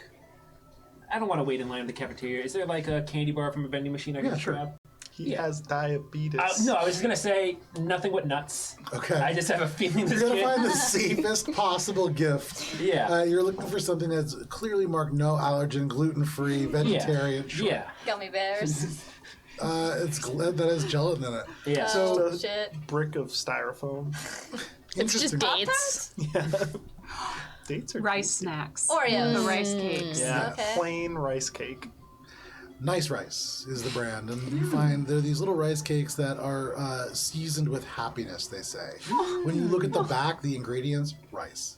So happiness is apparently not real rich in salt or flavor, but you obtain those, sure, no problem. And I would say with your ID card, you can swipe into these, and there's a small meal plan that you have access to. Yes. Oh, finally. Yeah, Oh, I'm gonna save so much money. you're living the dream. Don't let Gibbs know that you have that. But yes, you have this. And so you take these little nice rice snacks and you have them. I'm kind of like doing mental calculations. Would it be cheaper to make food at my house, or never mind? I'm gonna walk over to Kevin, and I'm going to like have like the dessert in my hand, and I'm just going to go, Kevin. I know you're upset, and well, I know there's something about breaking bread with someone. And I got this rice cake dessert. Would you want to break half of it with me? Make a diplomacy check. Take a +6 conditional modifier. As this may be. Do you have -6 diplomacy or what? No. This is a +6 conditional Well, you need modifier, better as dice. Kevin does not get a lot of gifts. You don't so- want mine. Oh, the big one. This is a big deal. This is your first friend. Combat kill. Don't poison. That's a 10. Plus 6 is 16. Plus. -1 is 15. I think it is, yeah, -1. That's okay. Okay. So 15 total. Not bad. I just want to. Worse. I want to know with the diplomacy +6 you got a than the 15. You androids. oh boy, that's tough. Wow. So you bring over a flavorless rice snack as a peace offering. And you can see at first, he kind of turns, and you can tell he's getting ready to do the like, "Oh, are you talking to me?" But as you kind of turn, and he sees you offering that, he turns and he looks at you, and he just goes, "Daniel, I was really hurt. I was looking forward to going to that party. I've never been to a party before." Neither have I. He takes the snacks out of your hands. How do I know you're not going to do it again? Oh, well, I mean, the thing about friendships, from what I've learned from my neighbors, is, sometimes you're not always going to be there for them. But the idea is that when they actually really, really need you, like when it counts, they'll be there. But I really needed you last night. I was gonna go to my first party. But Kevin, it's just a party. There'll be more parties, and what I'm trying to say is, if you're ever like in real trouble and you need me, you have my comm number. I gave it to you, and listen, I'll be there for you. And even if this party, was the only chance of ever of you going to a party, then we'll make our own parties, you and me and my girlfriend, we'll have fun, and we don't need other people, like that to live our expectations. We need to. And I'm gonna think back to what Gibbs said. We need to wake up every morning and realize that we're okay with ourselves. You can see he takes the rice cakes and he opens them up, and he takes one out and he goes, "Wow, I didn't understand all of that, but I want a party. Can we have one?" Oh, People kill us. I think maybe we could possibly do a party, but I I think live on campus, so you would have to host it. Where do you live?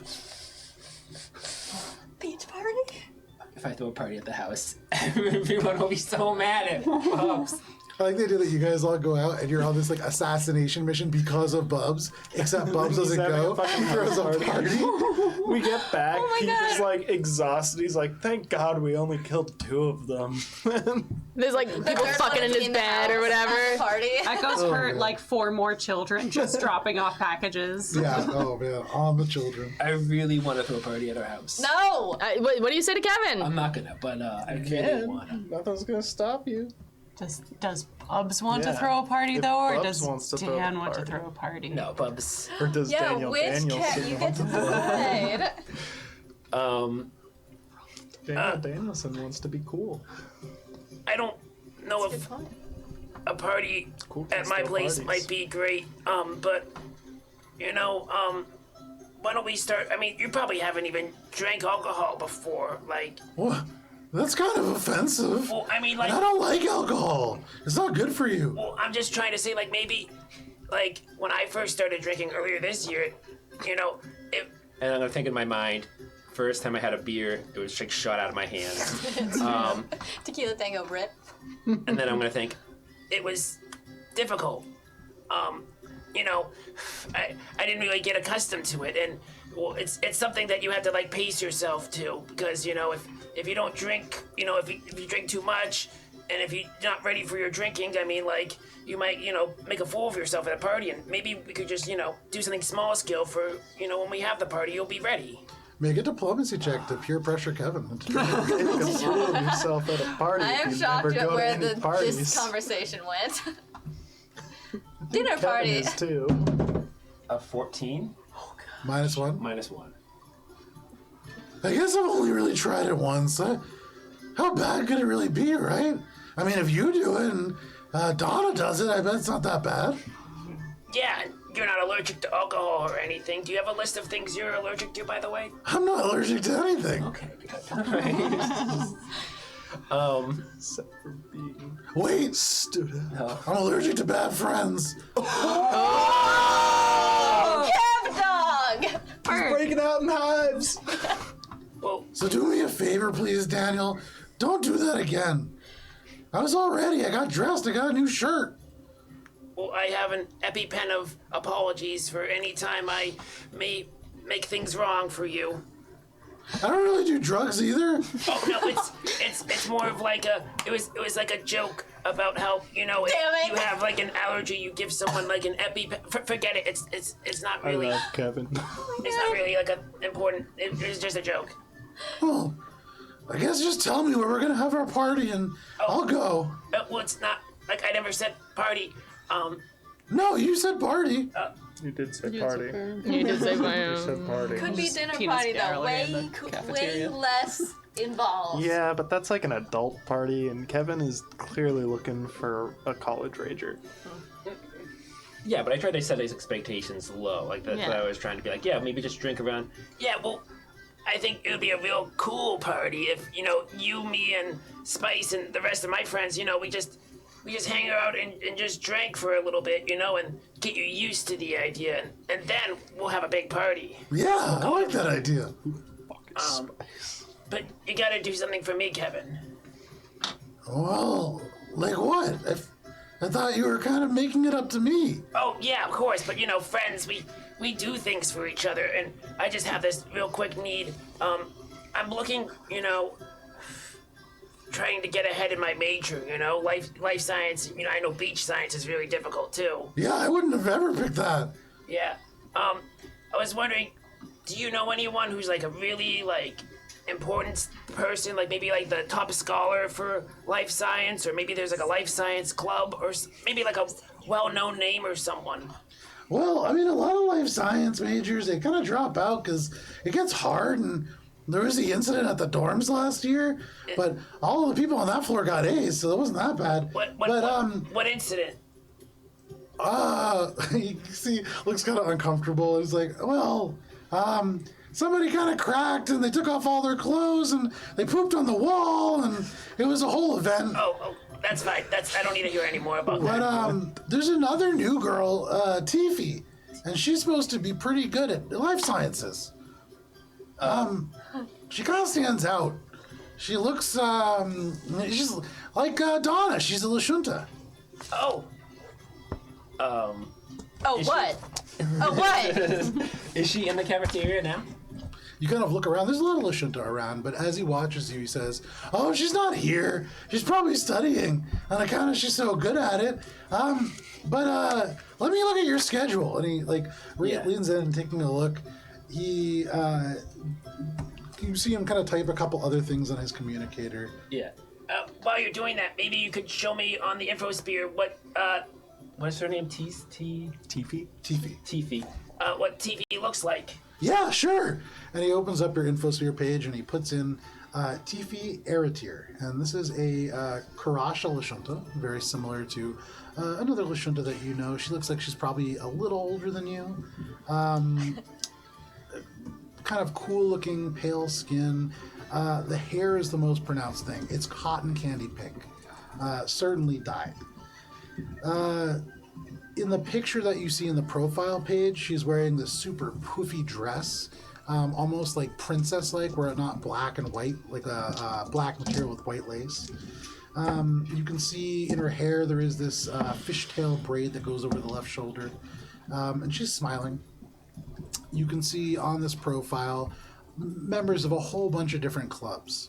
The Oribe Life Sciences Club, the Oribe Debate Team. You can see she's only got here maybe like a month and a half before you, already like ingrained in the society of this school. But yeah, that's probably who you'd want to talk to.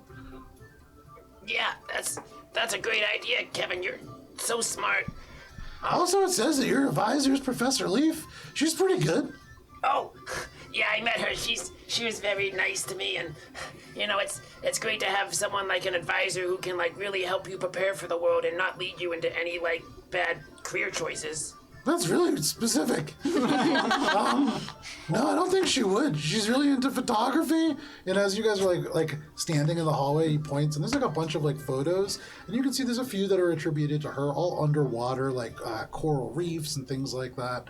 But yeah, no, I think. In the pictures of the coral reef, do I see any fish life in there? Yeah, oh, absolutely. Okay, all right. Many of them, and you see these vibrant. You have not been in the water, so you don't really know the conditions of it now. Yeah. But compared to what Spice saw, beautiful, vibrant coral that is alive. You can see anemones and beautiful fish of all kinds. Yeah, very alive. Bubs was in the water. Yes, but And Spice told us, but yeah. yeah. Did she tell us about? Yeah, she walked out of the water and was like, "It's barren," and the dolphin was scared of me or something. Yeah, it looks nothing Okay, like but I have no something idea of like the that. condition. I just know at one point it was bad. Correct. Okay, yeah. Or that they all hate Spice. Yeah, also. Could be that. Yeah. See, as everyone else does. Well, Maybe if you weren't racist to androids. It doesn't help. Yeah, I mean, it seems like she knows a lot about the aquatic life here. I didn't really get to see any of the aquatic life when I went down to the beach. It seemed like they were all missing. Oh, well, I guess I've heard some stuff like that, but, I'm a beach sciences major. I try not to work in my time off, so I don't really go to the beach a lot. But I've heard some stuff about that. A lot of the southern beaches aren't doing so hot. What do you mean not doing so hot? I guess the coral's dying down. There was an article in the paper about it a little while ago. Oh, can you show me? Yeah. And he types into your infosphere. An article comes up from a few months back that talks about how ever since this laboratory company moved in, there's been all kinds of problems. And then as you look across the feed, it goes back and forth. And to you, very familiar, you can see, and only because you've seen this happen to Gibbs, you see evidence of a very purposeful, there are people competing in interests here. And so it's hard to get unbiased news. There are people who are very for this company. There are people that are very against. But there are those that believe Terra Mater Applied Technologies, this large laboratory, is responsible. But there are many people who also respond that, like, this is the group that has really made this resort town possible. And you actually learn the abundance of food that is very cheap comes from this laboratory. They found ways to grow organic foodstuffs entirely through chemistry. And you read all kinds of articles and kind of a little over your head. But you read about that. Just real quick as I'm talking to Kevin, I'm going to just send a group chat message, but it's like mostly to Spice. Yeah. Saying, maybe this is why you didn't see any aquatic life, frowny face. Okay. is it a group chat though? Yeah, anyone can comment on Gibbs. This corresponds almost exactly with the coordinates that you've been seeing. Terra Mater Applied Technology. You have a name for the building. I forward it to Peep if he's not in our group text because I assume we have one with our boss and one without. Without Peep. So Yeah. Sure. So I am like, Bubs found this. This is definitely what he's doing. Let me think about it. Okay. For whatever it is that you write, you do get a response from Peep that is, good job, Gibbs. I'll look into this company and we'll see what we can find. No worries. So, that is what you do. And just for tomorrow, can I just look at my schedule for classes tomorrow? Yeah, sure. When do I have Dr. Maldros? You do not have Dr. Maldros on your schedule. That is the person that you are looking That's the for. bounty That's hunting. Yeah, okay, so I'm not Dr. in a Leaf? class with him? Okay. Dr. Leaf is your advisor, and you actually just had a class with her today. Okay. And it just repeats every day the same 3 teachers? You have 3 teachers, Monday, Wednesday, Friday. Friday, additionally, there is a lab at the end of the day. Yeah, 4-hour lab on Fridays. Wow, that blows. Yes, it does. And your classes start at 7 a.m. It is Man, for you got the. It's for your genetics course, Welcome to real life. too. Yeah. That's so probably Armin's fake days. Tuesday and Thursday, you only have 2 classes, and those extend from 10 to noon. Very easy days. No weekend classes. That's good. Oh, wow, Kevin, you know so much about all these people. You're like so cool. I mean, I've been going here for 5 years, so you get to know people as they come and go. How old is Kevin? He's a super senior. It's all good. Probably like, well, yeah, you're out there. Do you love talking like him? No. I love Kevin. I also have a tooth that's split in half right now, Right. and so the vibration I from was Kevin's wondering about voice, that. Yeah. it's brutal. Do you know anything about a professor here named Dr. Maldros? I've never heard of that name at the university. There's a couple of labs that work in this town on account of all the different flora and fauna of the ocean. So you could try there, but not here. There's no Dr. Maldros here. I'm going to think in my mind. But Peep said he worked, and I got that information right. Peep said he works at the college. No, you had heard that he had worked in a laboratory. Okay, all right. I was considering the lab at the school. Okay. I see what you're saying. No, Yeah, no, yeah. like a legitimate laboratory, as far Okay. as you know. Why did I say laboratory? Laboratory. Hi, Dexter's Lab. Somebody, let's call MIT and tell them they do not have a legitimate laboratory. Do you know, if there's like a lot of like hot internships for this, school? You know, like any pipeline programs? Yeah, there's a bunch of internships. I don't really know a lot about life sciences, but for beach sciences, you can get internships at almost all the resorts. There's a boardwalk internship that's pretty popular. Who would I talk to? My guidance counselor, right? Yeah, Professor Leaf. Okay, yeah, I'll do that. Thanks, Kevin. You're a little late for applying for internships. It's the middle of March, but there are some that open up every now and then. Yeah, totally. You just gotta trust the luck sometimes, and sometimes you get something. That's never been my experience, but I hope it works out for you. I gotta get to class, but, things sometimes always, just happen to work out for old Daniel. All right, Daniel. But Daniel. Well, have a good time in class. I'll talk to you later about this party. Yeah. That's not gonna come. And as you turn to walk, he walks in the same direction as you. Yeah, it's uncomfortable, Wow. but you walk awkwardly in the same direction. Kevin. Spice. Oh, no, sorry, Echo. Oh, hi. So, Echo, give me one moment here.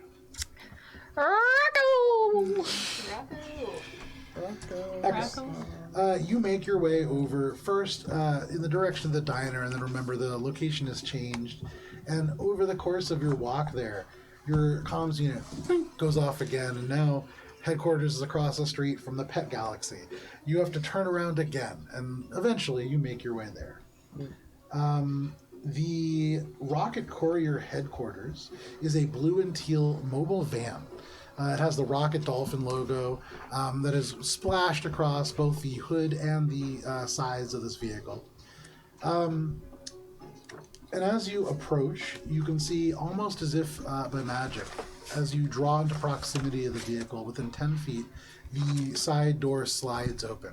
And you are met with a computer terminal, this little lined kind of thing. And as you approach, it does ask you for your credentials.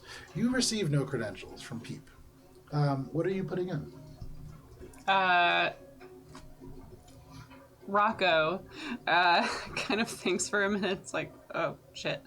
And then they just kind of lean forward and say, Hello, I am Rocco, 36, reporting for duty.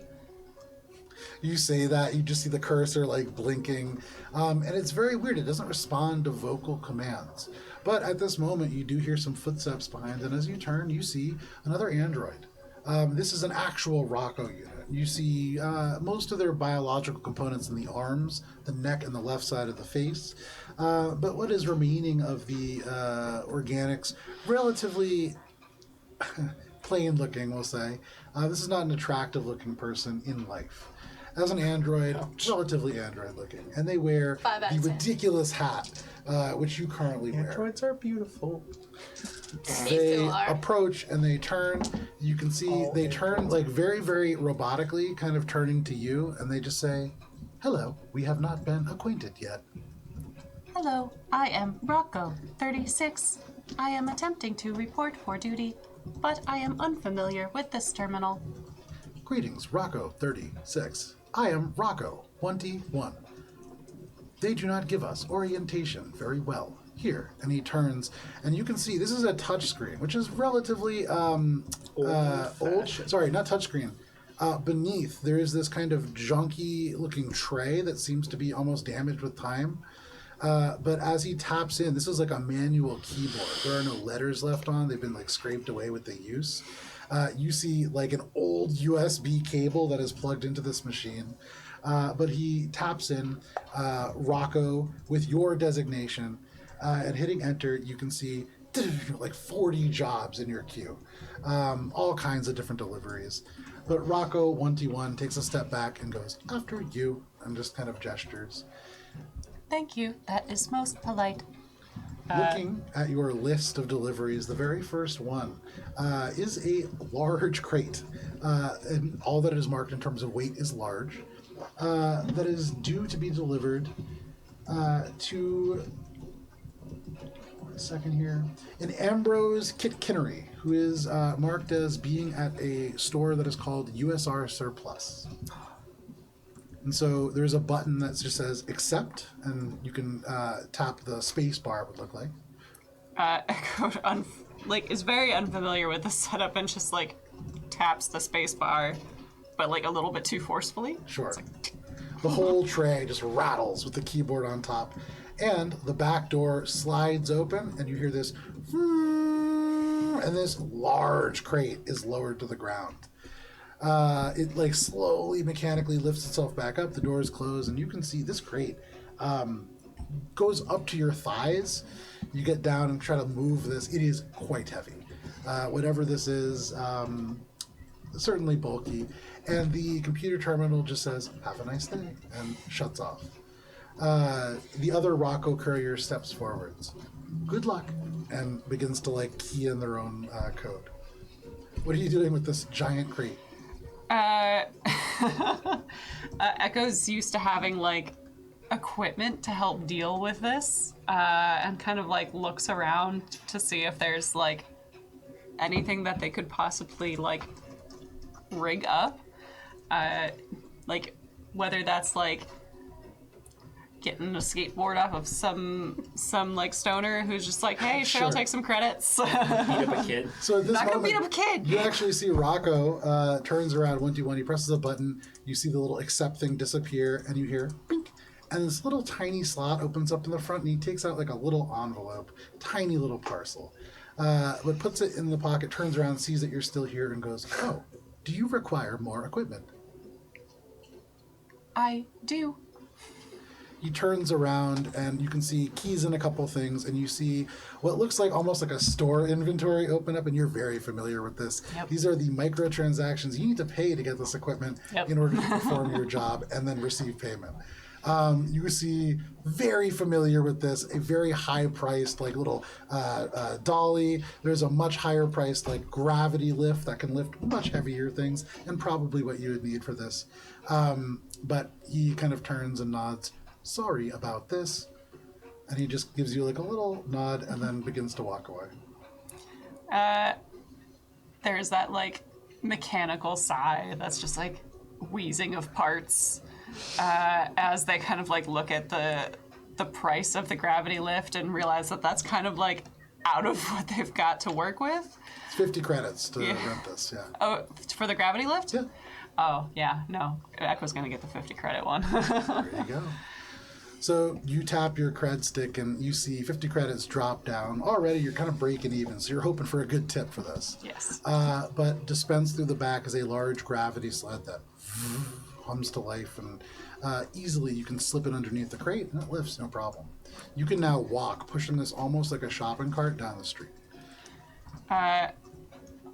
Echo queries the most direct route to the army surplus that is also like reasonable, that doesn't Sure. like go through anyone's backyard, and then instead of going at a full tilt, because that's very dangerous with this equipment, they're going to go at like a moderate jog, which Okay. for like most people would be full speed. Yeah, absolutely. And so you take off. You go right by Rocco 121, who I named that just to bother you because I know that the lettering conventions are annoying to you, or the numbering conventions.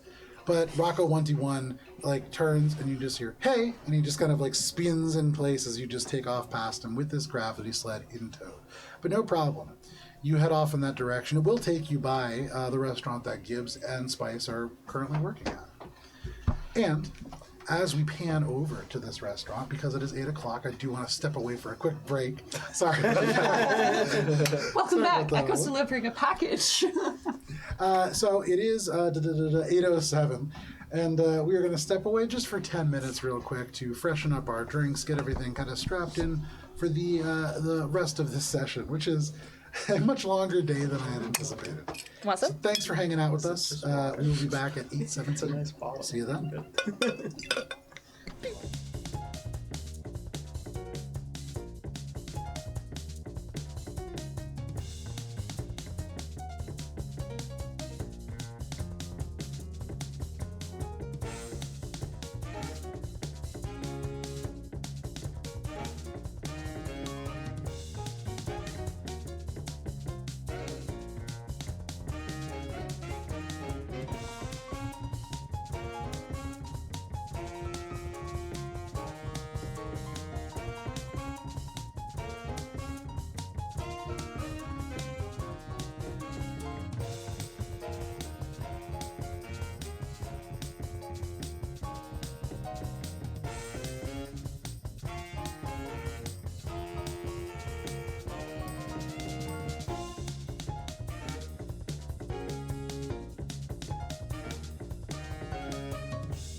And welcome back. Thank you for hanging out with us through the break.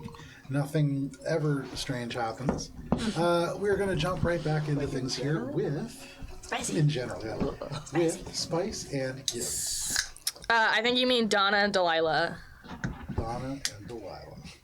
DD. They call us the double D's for a reason. Yes, they do. Sure, that's why. Spice and Gibbs. The two of you make your way to Hakashita Hama, this restaurant that you were assigned to go to, right around noon. And as you approach, this is a 16-seat restaurant, relatively small, and it is in the front open to the air. And you can see, even as you approach, and Gibbs, for you, this is very exciting. This is a sushi bar, and you smell a little bit of fish, not as much as you would expect. It's definitely not open. You see a little grilling station behind the bar, and then behind all of that, you can see a glass window to what is a production kitchen, where you probably will be working. Give me 1 second here. As you get closer, you can see that there is a van parked out front. Faded, beat up, kind of. There's white paint left, but you just see raw metal across most of it. And I would say as you approach, you see unloading a number of boxes, a figure that to Echo would definitely be familiar. Give me 1 second here. It's the child. Oh, God. Child labor. You see the owner of the restaurant, small child, broken arm. No. This person turns and gives you a wide smile. He kind of closes his eyes as he does, but you see tan shoulders. The violet eyes obviously close, but this is Bastion. This is the individual who was marked as somebody who you would have to go assassinate him. Oh, jeez. But he smiles, kind of closing his eyes, and he says, "Hello there. You must be here to help Nadia. I'm Bastion. Hiya. Howdy. Since Nadia mostly works alone, I just kind of help out, delivering some of the heavier stuff. And you can see he's unloading big boxes of soybeans. But he smiles and he says, I work at the Sea Glass Bar and Grill. You must be Donna and... Donna, Delilah. Donna, Delilah. I'm Bastion. Hi, Bastion. Pleasure to meet you. I like your hair. Thank you. And he kind of like runs a hand through it. And you can see it's stiff in the way that somebody who spends a lot of time at the beach has kind of stiff hair. The salt sort of encrusted, definitely there before coming to whatever part of his job this is. But he smiles and he goes, I work at the Sea Glass Bar and Grill. So if you were ever in town after, we stay open later than most. A lot of people in the industry come through. You should try to do so. You bartend or you in the back? I bartend. My sibling works in the back. Say hi, Pronto. And you can see he turns aside, and for the first time you see maybe like 16 years old. Little shorter than Bastion is, but the same striking eyes, same tan, wiry sort of build. But he just kind of smiles and puts a head up. You can see like a long set of hair that goes over the eyes. His name again? Pronto. Pronto. Hey, Pronto. Yeah. It's kind of bashful. Yeah. But you see Bastion, the eyes linger on you, Spice, for just a second. And then he says... This isn't the Lashunta from the casino, is it? Who was sitting next to us? No, this is our bounty. Okay. This is like, it's the guy. well, like the guy sitting right, next to us our was the new Lashunta. bounty. Not a bounty. Well, we gotta kill him Mark. for money, so Target. yeah. I've got to get to the sea glass, but good luck on your first day. Yeah, we'll bring some of our friends by tonight. Actually, that sounds like a really good way to mark our first day. We'll see you there. All right, please Yeah. do. He smiles, say bye, Pronto, and Pronto just goes, bye. And Oh, goes he doesn't go by property. Can I? Is Pronto just shy, or is there? sense motive. Yeah. Gives wires in on that. He's a bit touched. Yeah. Perception or sense motive? Sorry, sense motive. Sense motive. 11. 11 plus 11 is 22. Okay, with the Nice. 22, as he walks by, you see, like, tucks his head in a little bit, he averts his eyes, definitely shy. Okay. There is no magic at foot here. This is just a shy kid. Okay. So, no problem. And as he walks out, you hear a door in the back open up and entering. Whoa, that was louder than I meant it to be. See? Wow, that's Nadia so walks in. wormhole. Yeah. There's a Wolf. wormhole. Nadia's in the like, back, actually. guys. All right. here to make sushi and chew bubblegum. So we changed Both the... sushi and bubblegum. So I don't know what I'm gonna do. Entering into this room now is Nadia Aswad, who you can see already sweating a little bit. She enters from the kitchen. In this brief moment as she walks and time kind of freezes, you can see there is a portrait next to the kitchen of an older gentleman, certainly her father. Immediately you see this striking family resemblance. He's dressed in a chef's coat, a toque, a chef's hat as well. And you can see there is like this uncanny resemblance, and then time kind of unfreezes. She smiles a little bit, and you see only a few wrinkles sort of pulling at the corner of the eyes. The skin is tan, and you see they're really laugh lines more than wrinkles. But she smiles. Ah, you must be Madonna and Delilah. I think the, give me 1 second. She looks past you and sees these, like, boxes. Ah, okay. So, Bastion's been through. Yeah, do you want us to bring these back for you? If you wouldn't mind, I can get one if you guys wouldn't mind getting the others. Sure. She bends down and you can see her hands, like, they are definitely chef's hands. Burns across them. You see like tons of these marks that look like cuts and scrapes. Very, very well worked. But even as she bends and tries to pick, you can see the fingers almost lock, and she pulls. They don't look Well, like that one looks battle particularly heavy. I can grab it. Thank you. She kind of stands up, and definitely you see in her eyes, she sees you kind of sparing her the embarrassment, and that's not lost on her. There is definitely an insightful nature to this woman. But she turns, what are you saying? They don't look like battle scars, do they? Does it look like like she's been in fights Make a like we survival have? check. Can I do perception? Sure. It's a different result, but Well, actually, I have high in both of them, so it doesn't matter.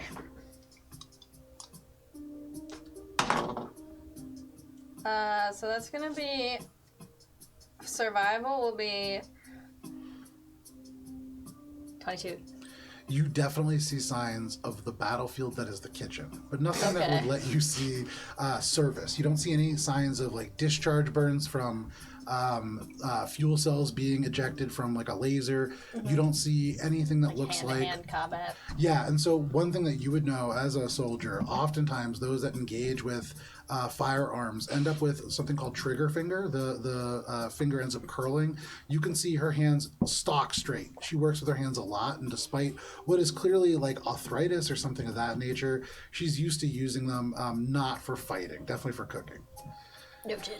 So you help her kind of carry these crates into the back, and as you It's do, mostly Spice, because Gibbs is also not good at picking things up. yeah, Spice does you kind not of it bumps mind. into the bottle, and you can see she looks at you, and she's like, "I wasn't expecting this sort of duo.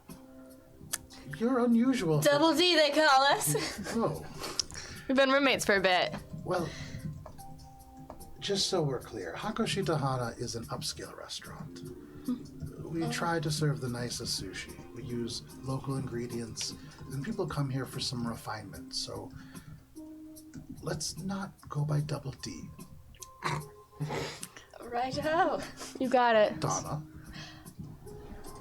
I forget your Delilah. name. Delilah. Think of You were here the last week, woman. so I know. Yeah. I I remember was that. thinking of, hey there, don't Delilah, yeah, it's So last week, I did this little verbal exercise to switch the names in my brain. Yeah. So, but you weren't here for it, so I didn't get to do it for Gibbs. Delilah. Donna, Delilah. Let's go with those names. sure. In fact, and she goes back and she pulls out these little name tags, and they're like the dry erase name tags, and gives you each one of them. She gives you a marker so you could do it yourself, and she also brings out all like relatively nice black clothing. For you, it's almost comically oversized, but then you realize, oh yeah, it has to go around the bottle. But they all have the little restaurant logo on them. Very nice chef's clothing. And for you, it's similar. Chef's jacket and everything. It just has shorter sleeves to work at the bar. Okay. And so, very nice uniforms. These are what you'll be wearing when you're working in the restaurant. Donna, you'll be working at the bar. And so I gather from the resume that we received that you have all kinds of bartending experience. Yes, but also I haven't worked in an upscale place, so it'd be good. Do you have someone who can help me? I can go over the basics with you. Great. I wasn't expecting that, so that's unusual. Yeah, the other places I worked weren't clearly as nice as this. It's always good to start fresh too. Yeah. Well, that's true. New place, we want to do it right by you, and this is obviously a place you care a lot about. I do. This has been in my family for some time. And as you can see, it's a little harder for me to do this work now. She kind of holds up her hands. They shake ever so slightly. I am very grateful for this help. I've needed it for some time, but there just aren't a lot of people who work in talented kitchens. And she kind of gestures to the back, which is sort of where you're going to come in. We specialize in fermentation, and so I read in your resume that you've done all kinds of prep work. I think you'll fit right in here. She points over and kind of opens the door and shows you into the kitchen, and the next couple hours is really her going over the various elements, and you get like an orientation to this restaurant. Over the course of this time, you learn they only really serve like 3 different settings a night. So 16 people come in, 16 people leave, 16 people come in, 16 people leave, 16 people come in, they leave. That's the night. It is a very simple, something called an omakase. So you cook the same things for every person each night. There are only changes made for like allergies and things of that nature. And this is really up to her. She makes what she wants to make for that night. It is like a really great expression of what she wants to cook. And Gibbs, you in particular, as she begins to talk about the process, they make all of their own soy sauce. They make all of their own kimchi. These are 2 things that she walks you through, and you recognize almost immediately the idea of fermentation. This is something that you're very comfortable with. And as she begins to like open up and talk about, yeah, this is asparagus. This is the genus of, like the certain bacteria that they use. Each one, when you smell them, they have these scientific names like soji and orizai, but you smell the same one that you would apply to something if somebody had like a little bit of motion sickness. And like each of these, though they are these like fancy names, you recognize what you are seeing. And so very quickly, you feel like you will be right at home in this kitchen. And I express that. Sure. Like, there is joy through the anxiety that was coming up to this thing and, like, letting someone down and, like, whatever. Like, Gibbs lets her glee just shine as she gets used to this. Not in, like, a weird way, just in, like, a this feels good and, like, you're my employer. I'm not, like, being, like, skipping, but, like... No problem. And she spends an equal amount of time with you, Donna, after all of this. Not like going home or going back to like just kind of hang out in the office like she very easily could. She gets right behind the bar with you. She rolls up her sleeves and she goes through the recipes that they have. They have like certain cocktails that are really spicy, but this is more involved. Even for somebody who's an experienced drinker like you, these are involved recipes. And there are times where you're like, I could do this so much easier another way. But she's very insistent on these like handcrafted cocktails that are, you do them to order. You're not making a batch of margarita mix. You are making... It's a little different. Yeah. So, you go through this and over the course of your first day, you guys get a little bit acquainted with some of this material. Is there anything in particular that you're asking or trying to do before getting out of work? And this is where we will fast forward into some of our more evening activities. I ask her where she gets her ingredients from. Oh. Like the process of getting fresh stuff. Almost all of our ingredients is either fished from the ocean or brought in from the Olm Street Farms, just on the south end of Aras Bay. Bastion's such a nice boy. He brings a lot of our produce in. Oh, Bastion does? Yes. I assumed you would have seen him. He has... Oh, yes. He's a tan fellow, half-elf. Him and his brother have been helping out in all kinds of capacities. I heard he worked at the Sea Glass Inn. Is there a reason you didn't make an offer to him, or has he worked there a long time? He's worked there for some time, but Bastion, he's a part-time worker. He prefers to spend time at the beach. I don't know how he lives in such a nice house. Oh, he does? Yes. Where? I'm sorry, Oh, it's quite okay. He lives in the north part of town, the new developments that have come up, the huge houses. When his parents passed, I thought for sure they would be living a little closer to the beach for much of their life, and I had offered him work at first to help him get through, but I think he's really helping me now. I'm glad. Me too. I know there's a lot of tourists here, and it seems like a gleaming, glamorous city, but at its core, Oris Bay does have a community. And we do care about each other. I'm excited to be integrated with that. I think we're excited to have both of you. Yay! You can see Spice is like going through the bottles, and she picks up the one that is used for the Twilight Tulips. Sure. And she's like, "Oh, have you ever been to the Twilight Tulip? It's so good there." I've heard of it, but I've never been. Oh, it's amazing. They have all these course meals, and then their most famous drink is called the Twilight Tulip. It's amazing. I do miss growing up on Mars. There was quite a few good restaurants there. I miss Mars? that food sometimes. I'm not familiar, I'm sorry, but It's far away. It's a backwater place, mostly known to us humans.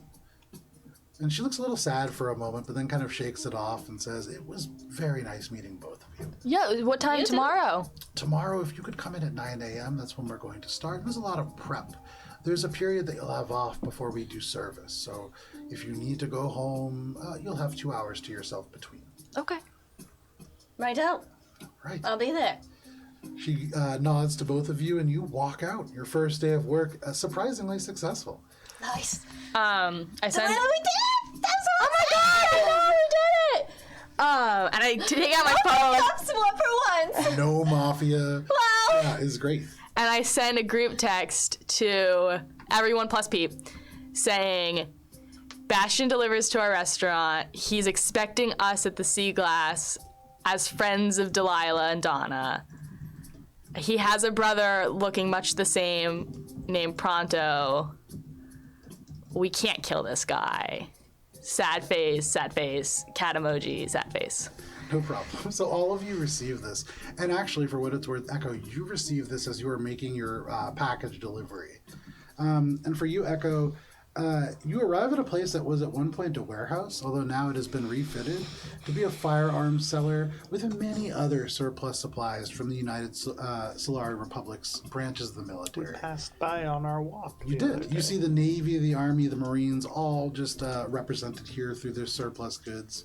This is laid out like a Costco. And so as you go in, there is an ID check with like the little card and everything. And it's manned by an off-duty USR Marine. But as you come with the Rocket Courier logo, right away, and you see him checking everybody's ID, you can go right in. This goofy looking dolphin hat, surprisingly effective at getting you in places. You walk in, and you seek out somebody named Ambrose Kitkinnery, who you would actually meet. This is a tall fellow, probably like a little taller than Shade. He's very thin. You can see he looks a little bit like, oh God, what is that guy? Wallace from Wallace and Gromit in terms of his proportions, like big kind of pear-shaped stomach, really thin upper body, no real muscle mass to speak of. Balding head, and you can see wears a trucker hat that has the logo of his store. Clearly the owner, and meeting him, no problem, you can send off your package. Is there anything that you want to do in terms of this shop or anything along your way? Echo gets the sign off, completes the customer service survey, and starts to head back out through the service exit. Sure. And is attempting to keep their eye out for goings on in the service back and exit area where the employees hang out. Make a perception check.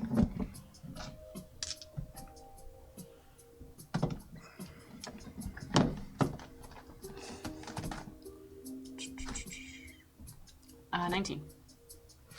As you're walking back there, most of what you're seeing is USR related. You know, all these surplus goods. You see raincoats, you see belts, you see little mess kits, all kinds of things. If you've ever been to the Army Navy surplus store in Providencetown, very much what it's based off of. So you just see these rows of bins of, mismatched glasses and forks. There's a whole bunch of old USR pre-unification war pins, all kinds of things. But in the service entrance, as you look in the back, one thing that does catch your eye, not related to the USR, there are a few crates that do bear a familiar origami crane logo. They look like they would be sized, if they were weapons, And there are weapons here. The surplus store does have a big gun counter. But if there were weapons, they'd probably hold maybe small arms. And aside from that, mostly all USR stuff. You don't see a whole lot of stuff coming in or out at this time. With the 19, does Echo also notice a lot of employees in the back? No. And much to an important point, you saw this like older gentleman, a retired Marine, checking IDs. And then you have Mr. Kinnery here, who is the owner and the sole employee, it would appear. I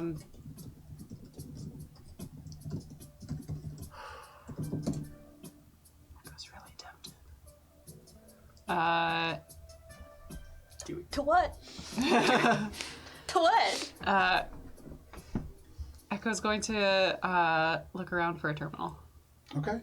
You look around and you can see there are a number of terminals here. Some of them seem to be active in terms of like a store capacity. There are others that are for sale. You're looking for one that's hooked up, presumably? Looking for like a back of house inventory terminal. Sure. Yeah, no problem. You can see one of those over right by the service entrance, probably for people to check things in and out as they're coming in. Echo's going to like attempt to slip over and access the terminal. Okay. So, Echo, go ahead, make a stealth check. Feel an initiative coming. It's the music, isn't it? Yes. You can probably kill 2 old veterans, right? And keep her cover? Maybe not. 31. 30. There we go. Probably. This is urban stealth. You kind of put your hat on, and all of a sudden you blend right in. You just walk back to where all the deliveries come in and out, and you look like you belong here. You have a gravity sled that you're pushing around. For a second, you're like, oh. You take an empty box and just put it on. Now it looks like you're moving stuff around. No problem. You blend in very well. You just walk right up to the terminal. You open it up, and you can see there's a employee login page. Preloaded with this person's name and password. It is that like fill in That small business security. Absolutely. So if you want, all you have to do is press enter and you can log right into this machine. Echo's going to do that, but also check for countermeasures just in case. Make a computer's check for countermeasures.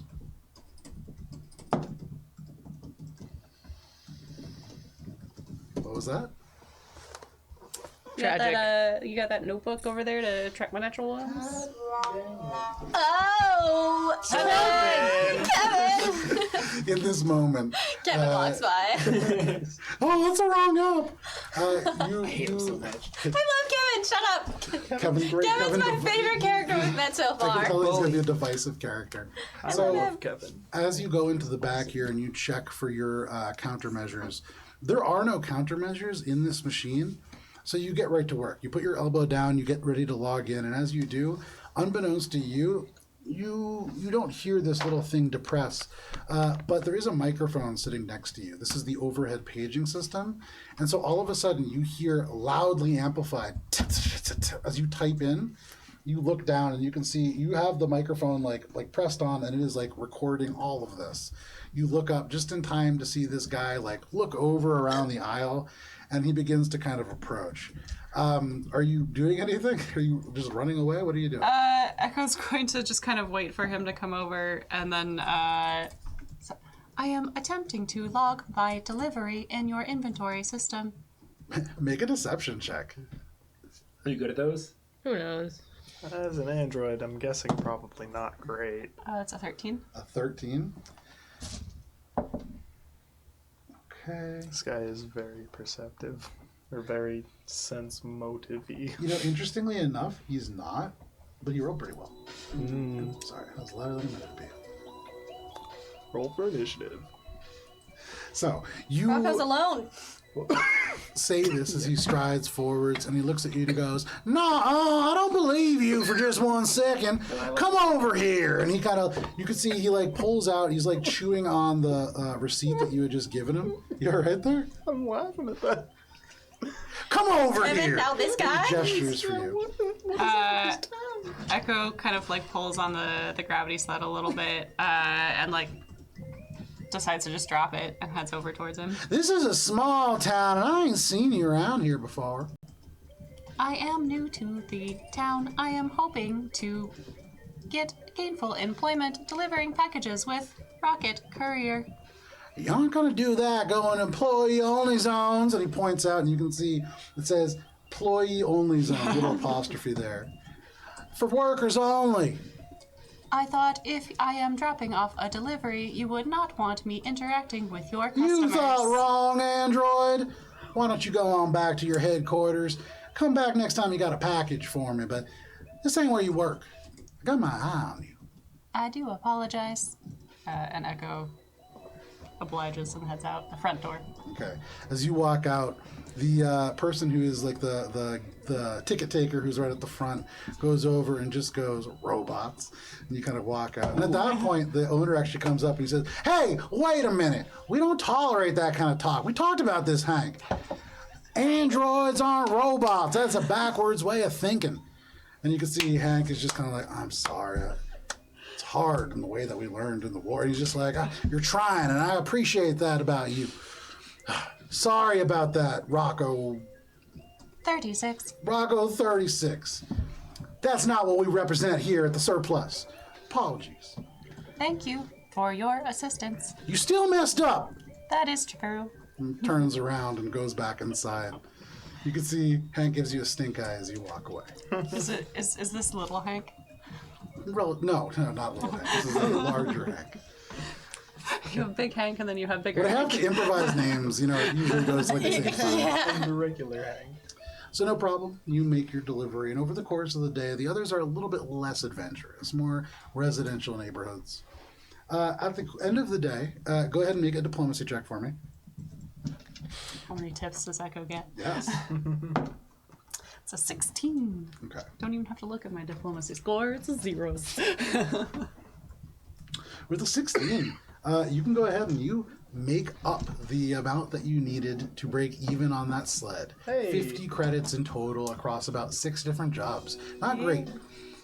But not People the don't worst. dislike me. People feel neutral. And more importantly, you didn't end up having to make a delivery to that professor's house. Bad dad.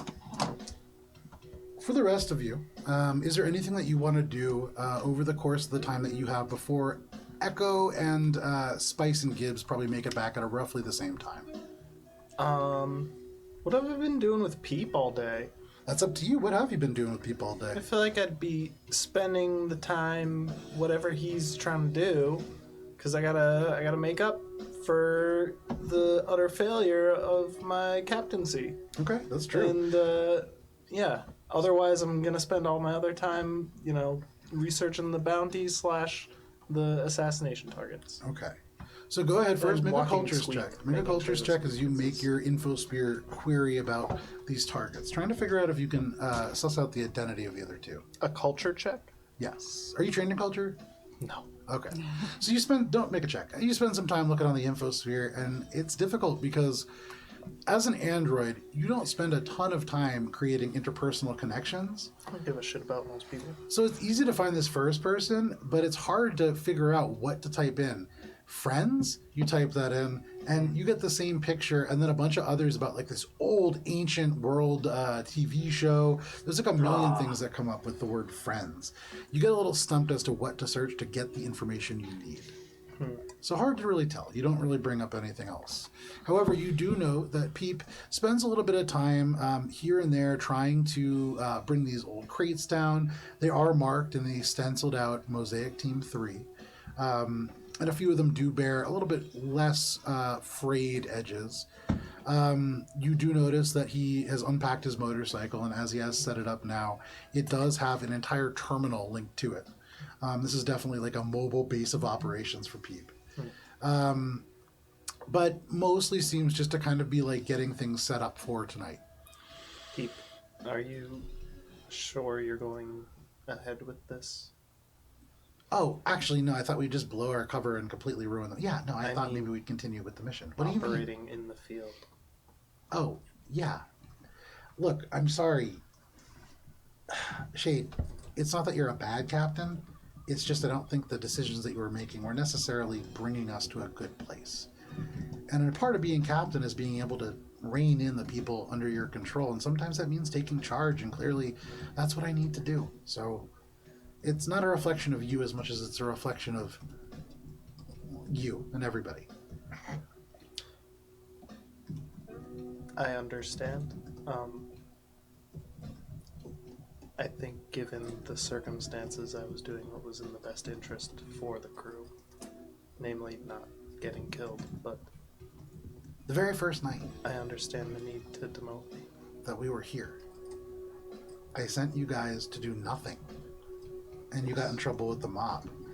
The next day, I sent you to the beach, and who did you get in trouble with? The mob.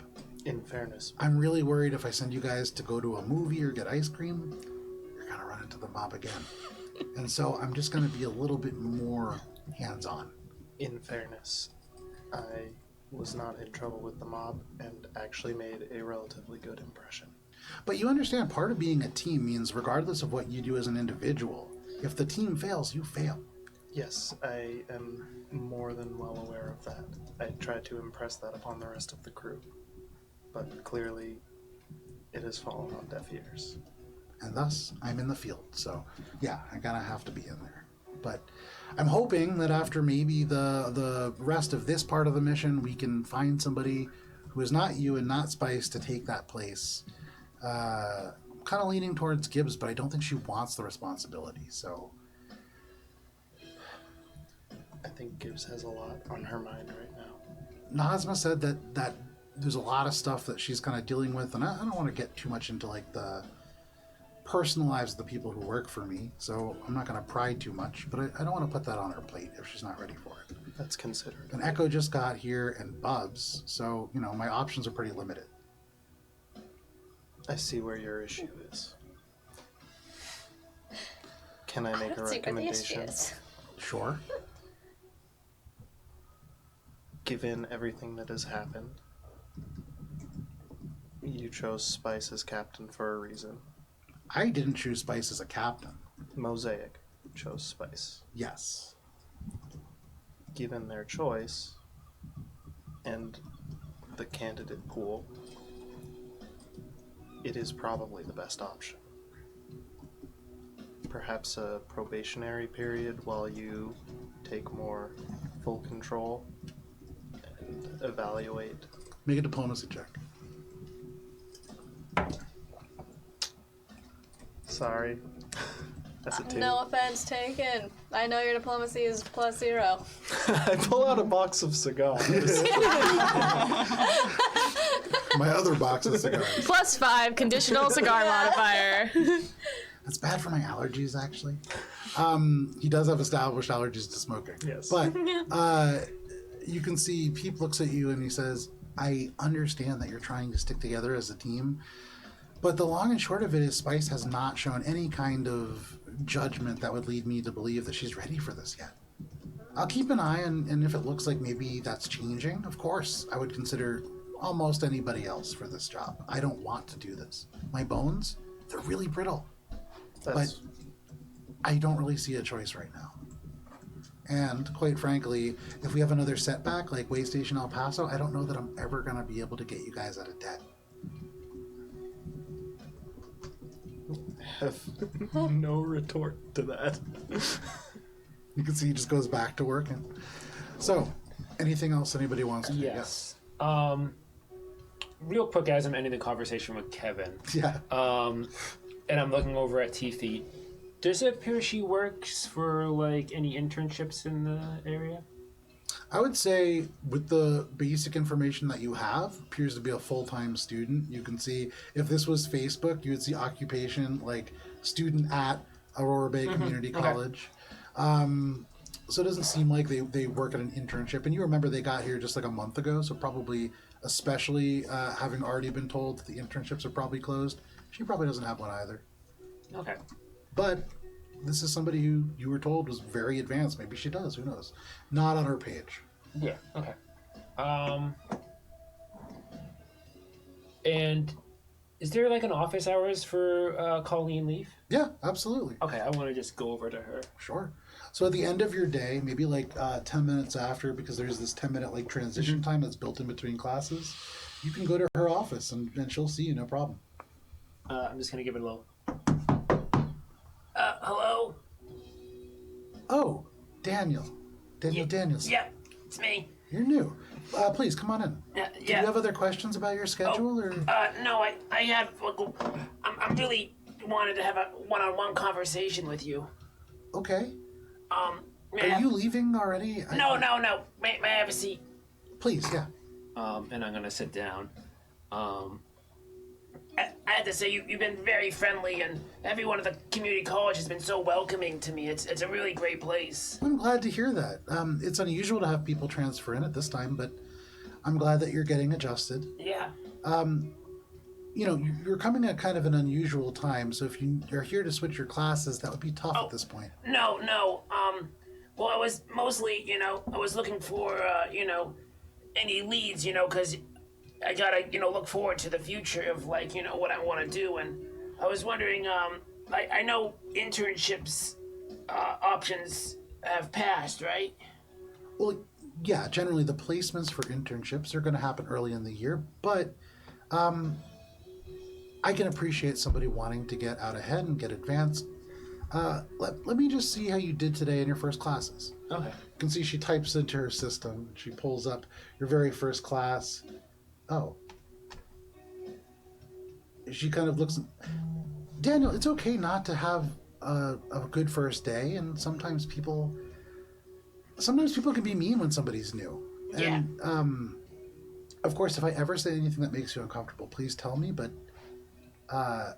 you do look a little different than some of our students, and I think sometimes people are afraid of what's different, and I think you just need to get people time to get to know who you are, Daniel.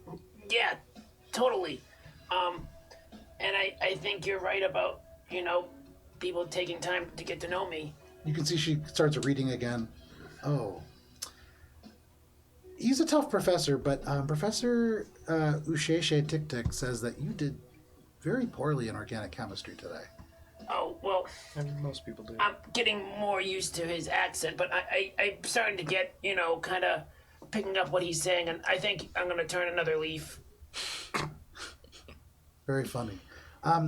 Oh, yeah, One of the sorry. things that you'll find in this line of study, if you continue with life sciences, is that many of the people in higher academia have accents, and that's something you'll need to get used to. Yeah. I'm sorry, but Daniel, with these kind of grades already, I think an internship, that's going to be a tough stretch. Okay, yeah. Why don't we see how you do after a couple more days, and if something opens up, I can keep you in mind. Is there maybe, like, a way you could, like, give me, like, a name of someone who maybe is working at one of these places and they could really help inspire me, Like, I could just talk to them and... Make a diplomacy check. I'm gonna give out student information. Yeah, HIPAA. What's it? That's right. FAFSA? What's the Yeah. student version of it? Oh my god. Specifically, though. There's like a thing for that. Some law. What am I rolling?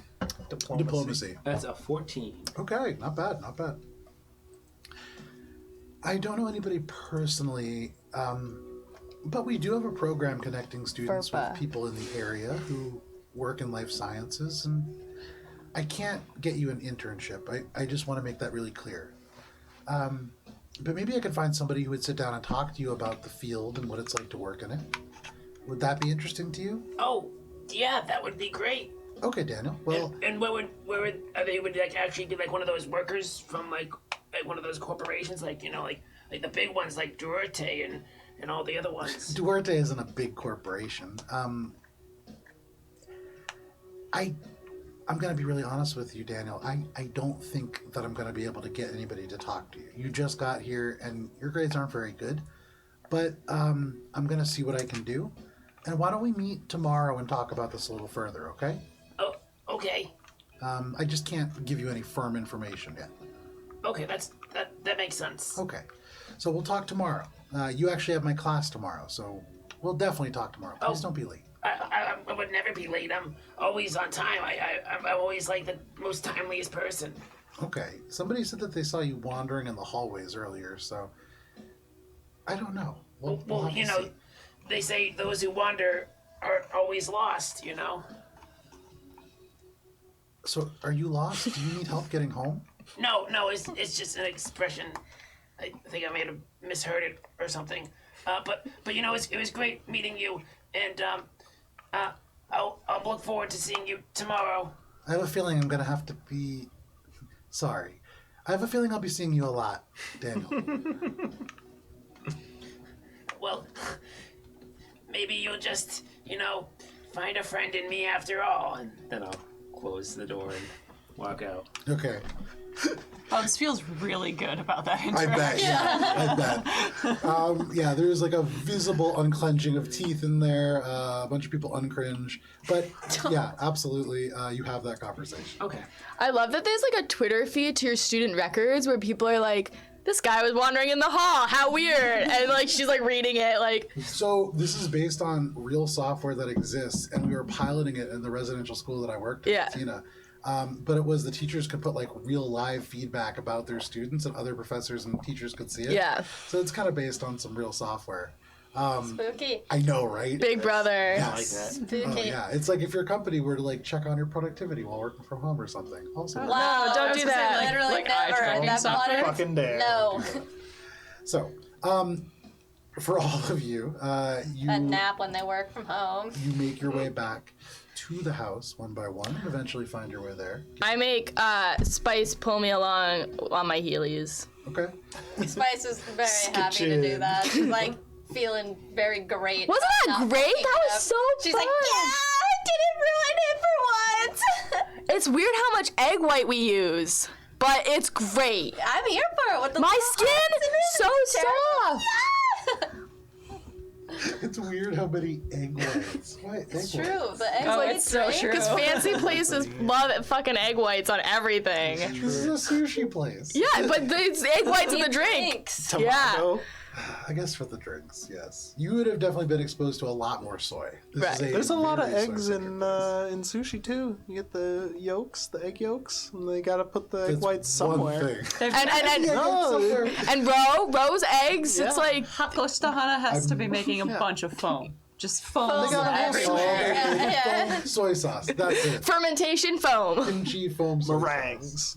Yeah. Wow, yeah, like a meringue dessert. It's so They good. don't do dessert. It's not a dessert place. Yeah, they don't have Wow. a dessert course. They don't There's a have melon. takoyaki. There They is don't no. have So there's taiyaki. either a coffee or an aperitif depending on the day. But yeah, But you know, maybe if we do good enough, we could We could do like a pairing, like. We should suggest that. Well, we gotta like. taiyaki It's on like the her baby. menu. Like you gotta understand. So like maybe we'll wait, but like eventually we could do like a little sushi, little like fermented something yummy, and then you could do like a drink, and we could You guys are offer living it. every young chef's like first day at work, where they're like, "I'm gonna make a difference in this restaurant," Yeah. and then they get broken. Yes. But we'll get there. Yay! Let us be bright-eyed and bushy-tailed for our first walk My home. brother's a chef. I've just experienced this Yes. firsthand. Or I guess Secondhand. vicariously. Yeah. We secondhand. Healy home. You Healy home. Feeling on top of the world, huh? Real quick, did I tell Kevin today I was going to hang out with him? No, you said you were gonna give him a call. Okay, eventually. Okay. But what I will say is, as you guys are gathering and Peep has these boxes, and it feels like it's mission briefing time, you do get a little message from Kevin. He's got one friend and it's you. He's gonna text you all the time. I mean, you're not that far off. Sorry, wrong message. Wrong. Get the little text message, and you can see from Kevin, party ?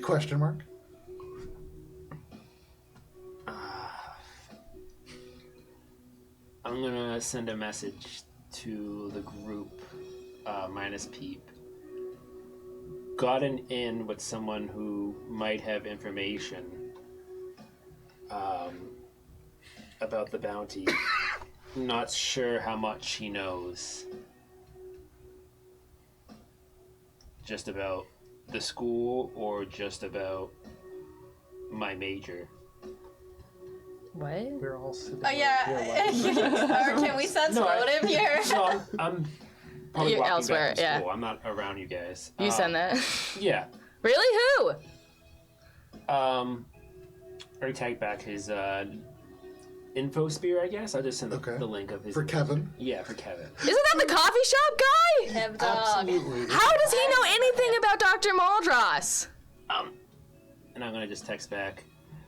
I don't know if he knows that much, but I feel like it's a start. He might know some stuff about the school, and he's helped me a lot. And I kind of maybe promised him, just like a formal, not formal, but Is this like Yes. testing I'm this imagining it's like that, yeah. Yeah. Well, not formal, but yeah. It's just, I'm absolutely. seeing like the green bubbles, and I'm like, the fuck, this guy. not formal, but got like a nice green bubbles in little my eye. Get out of here. get together. We could maybe do it before the mission tonight. Not tonight. Oh, okay. And then I send you a calendar invite for Beach Hangout Part 2 for Saturday night. And I send it on your Google Calendar. And I say, Sat night? Question mark. I'm just gonna text back a check mark. And can I forward the calendar thing to Kevin? Yeah, absolutely. I'm gonna forward that to him. It definitely says Gibbs' email, because it's Gibbs to you. Okay, no, then I won't, Yeah. I won't do that. It's like Gibbs, like we're on our work text, and Gibbs sends you her calendar invite no. to her work calendar. From Bubs, Danger, Susan Price at Gibbs number 1 at gmail.com. Yeah, for just simplicity, then Yeah. I'll just tell him Saturday night beach hangout. Just a little champagne glass and then the little dancing girl emoji. But they're like animated because it's 2250. Oh no, these are not. Those Okay. exist. Most people use those. Not Kev. And you get another message, and this one is in parentheses explaining that means like let's party. And then in parentheses. Yes, Kevin. And yeah, I'm just gonna keep walking home. Okay. Across the street. And it's like hello, and then are we still? Is Saturday still good? Like if not, it's okay. I'm just gonna check mark. Okay, excellent. So no problem. You all make it home. You hear like the beeps of the text coming in, and Today's Tuesday, Wednesday now? Wednesday. Yeah, Okay, we got a couple days before. that's what I figured. Like, So you all make your way back to the home, and with Peep now in his full tactical Mosaic gear. Babe, I had a great day at work. Okay, I'm really glad. If for I you didn't kids. ruin it for once. And I heard about. Did you get my text Which text was that? about the work text about Pronton and Bastion, the fact that they work at the place that did. I and did. that we can't kill them? I am 100% on board with not murdering people. I think I've been pretty clear about that. No, it's just because it was a group text, not for you personally. Gotcha. Yeah. Yes, I did. Cool. So I just want to go over a couple things before we do this in case things go sideways, as, you guys are all involved. We're going to go to the Sea Glass Bar and Grill at 1:30 in the morning. It's going to be closed. I think there's probably a bouncer, so that's one other person that we're going to have to disappear probably, unless one of you can distract them away from the door. If we can do that. Everybody turns to you. He's like looking at you as he says that, Spice. Okay, If I'm we can on do it. that, that might be a little bit of money that we can save and just disappear this one person. You said he has a brother. Well, I don't know if the brother might be one of the people. And I tell him the stuff about the high rise that he lives in, being like supporting the whole thing. But just so we're aware, he knows where I work, and if we ask him to disappear on behalf of the mob as Mosaic 5, then I wasn't going to bring the mob into it. I was just going to say, for the importance of this undercover mission, we're going to put you up in this hotel, and it's kind of a Fallen Told situation, but I was going to mention the mob. That seems like maybe not the best. But maybe if we We also need to find the other two. Also true. So maybe if we mention the mob, being because he's gonna know the mob, right? Because he's from the place, but he doesn't know Mosaic 5. So I say, hey, I'm Delilah. I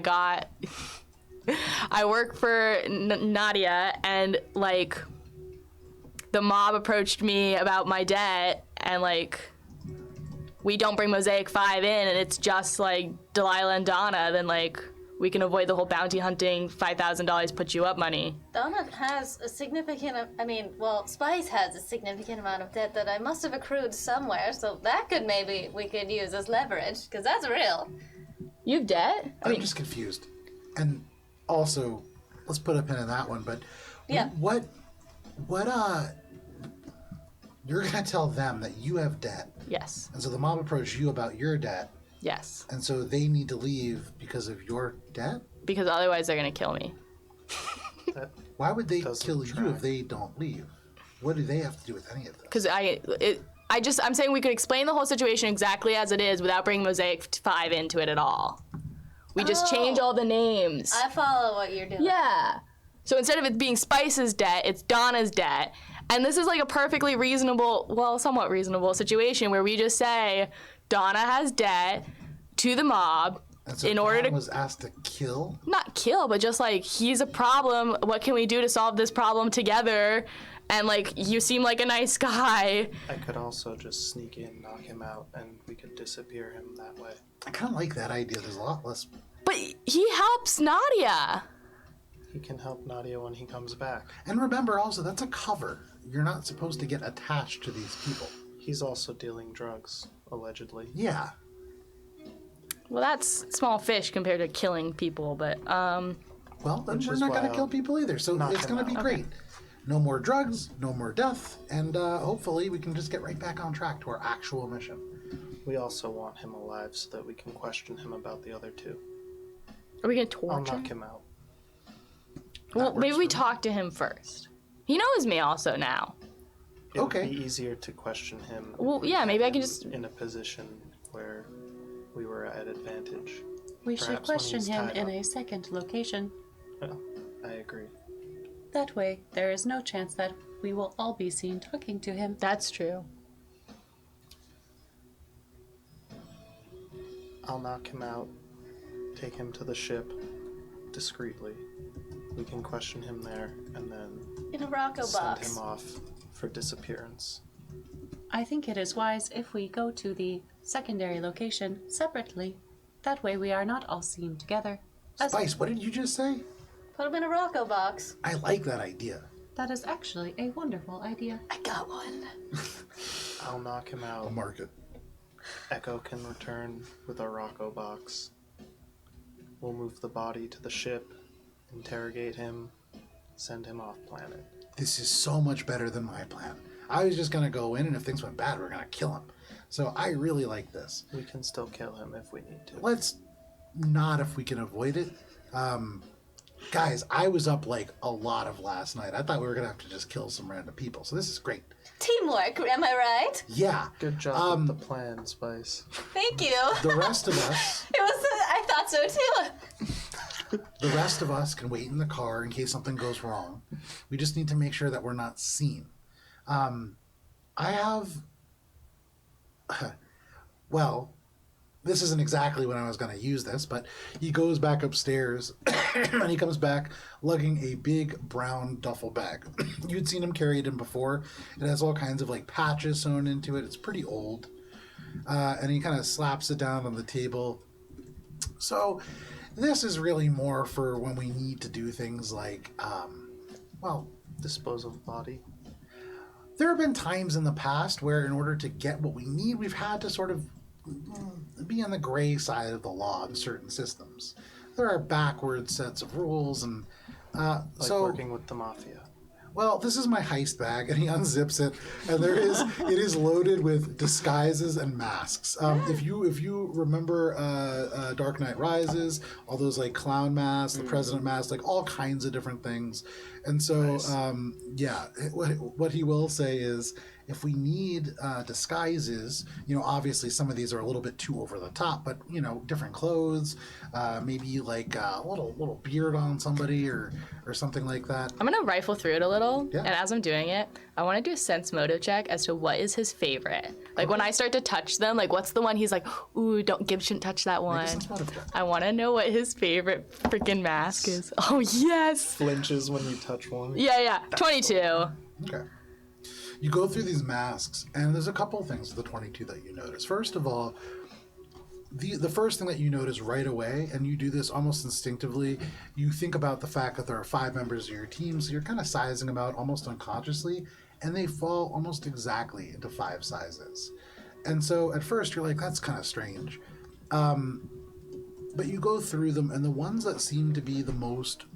There's one in particular that as you pull it out, it is softer than the other ones. It has elements of the vinyl and the paint and everything wearing away from the edges. And you can almost visualize with that check, keep holding it and like looking at it and like almost rubbing it. You can see areas where the thumbs have kind of worn away the material on the edges.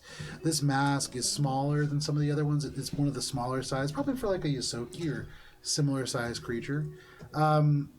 And it seems to be this like vaudeville style over the top makeup woman. This visage, you can see like these plastic curlers that would be in the hair, but definitely the most used one, the most Like Mrs. Doubtfire? very similar. I was thinking of Mrs. Doubtfire, and I couldn't remember what the image I was like looking at. I was like, that's a lot like William Robbins for like an old lady. But yeah, that's 100% what I was thinking about. Blue dress, yellow curlers. Yeah, absolutely. Nice. And you said that was the smallest one? So there's 5 sizes, and this seems to be of the smallest size, yeah. And it's not Peeps. If I give it like a, do I smell peep on it? Or do I smell something unfamiliar? You smell a little peep. As you give it a little sniff, you don't smell peep. It smells like the staleness of this bag and many, many old masks and sweat. In this bag, with that sense motive check, there is just the faintest whiff of something that is Yosoki, but not peep.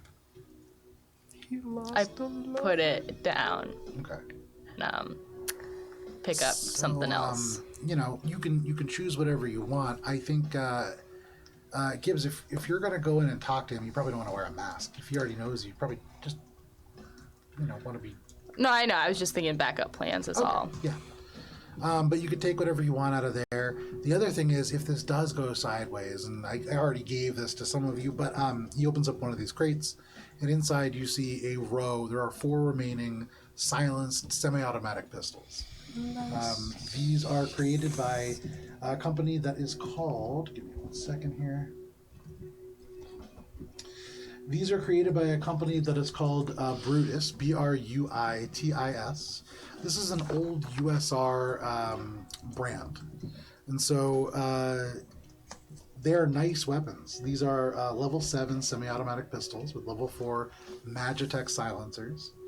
And again, he says, now if you lose these, I have to charge you 10,000 credits. These are Mosaic property. You need to return these when we're done. They're expensive, and they do have some sentimental value, okay? So just please don't lose them. Oh, I know where they're from. Is there anything else that you guys need for this? I think we're trying not to go in like strapped to the gills. So if you have like larger weapons, Spice, I know you have a sniper rifle. I would leave that here. All right. I have my hammer, but I can just hide it with my projection. Okay, so that'll probably work, yeah. This is why we need the weapon fusions. Rocco. What? Because Rocco knows where William the Pleaser is, and I want weapon fusions. You found William out the where he is? Pleaser. Yeah, he can do weapon fusions. Guys, I want to make something really clear. We don't deal with William the Pleaser, okay? Ooh, why? Why are you looking at me like that? You know who William the Pleaser is, don't you, Spice? I don't. No one's Really? clued me in on who William the Pleaser is. Black market weapons dealer. Kinda. I mean, But what's more than that? Yeah, why do you talk about him so poorly? he's never somebody who's going to give you a straight deal. William the Pleaser works for William, and William alone. Any time that you deal with him, you're losing. Almost automatically. Is there a Mosaic approved source for weapon fusions, if that's the thing? I mean, we can source them from vendors. That's expensive tech. Okay. I mean, why don't you look into it at some point? At some point, obviously. Yeah, I can do that. I just need... there's forms that you need to fill out for this kind of stuff, guys. Right. So fill out the requisition forms. And I'll It's see what I in can do. triplicate, only in black and red ink, apparently. I mean, black and blue. We've actually changed to only blue. And that's so that we can differentiate the original from any Xeroxes. I must have missed that memo, my bad. It's okay. All right. So, we're going to go in. You're going to try to talk to him. Second backup option, knock him out. Then Rocco can come, pick him up in a Rocco box. I've never heard it called that. I really like that, by the way. A Rocco box, and we'll just put him on the ship and get him out of here. Perhaps you and Bubs should go to the ship and await our arrival. I'll go to the ship and wait for the arrival. Take my bike. I want there to be backup for you guys. If something goes wrong, just because something always seems to go wrong. Bubs, can you drive? Oh, yeah, I'm a pretty good driver. Okay, so Bubs can drive. The rest of you kind of have roles, and sounds pretty good. I mean, I can't really see this going especially wrong. Just So to be clear, Sounds like a tequila tango to me, but I'm for it. Gibbs is going to attempt to coerce him verbally. yes. Do you think I should just... If that fails, I'm to knock him out. Well, if it succeeds, it would be really rude to knock him out. I don't understand. If he I agrees got to an leave- idea. Can you even knock people out? I mean, I've seen you in physical combat. You're not that strong. I'm strong enough. Maybe Are you an asshole? maybe we could just ask him to go somewhere else, because also, like, we're attacking him at his place of business, like the place he works, you know? Like, maybe we can, like, just ask him for a walk on the boardwalk or something, you know? There's a lot of options here, Show Shade. I us think around town because we're new. I think getting him out of that place is a really good idea, yeah. I mean, anytime that somebody's familiar with where they are, they have an advantage. yeah. Do you want him to know that you're not who you say you are? No, I think I can say literally anything convincing, and I think, to be honest, the truth is really powerful. The truth being the mob wants him dead, and if he doesn't take our offer of a hotel room for 3 weeks, then he's gonna die at some point. I think that's a pretty convincing argument in and of itself without us getting involved as Mosaic Team 5. I mean, that convinces me. So that's what I'm saying. Is like, we can just talk to the guy. Yes. He's got a brother he's gonna want to protect. Someone you met earlier in the day approached you and told you that you were going to be killed by the Mafia unless you left with them. No, I'm not Would gonna say leave you have with to. them, or would you try to escape them and the Mafia? Either way, if he tries to escape me and the Mafia, I mean, the worst he can Then do I'm is not go tell Nadia that I'm horrific and I lose my job, but, you know, it's more a reflection on me as Delilah than Well, me it as won't even Gibbs. really get there. I mean, if you really mess up, then Jade's going to go in and knock the guy out. Right. true. But, like, I can also convey to him the truth the way that I convey the truth to a lot of people. By lying? No, by showing. By touching you and making you feel exactly the situation as it is. But he shouldn't know that we're bounty hunters. Just because I'm gifted doesn't make me instantly a bounty hunter. Yes, but we are bounty hunters. There's a lot of ways to dance around and say the same thing without saying anything at all.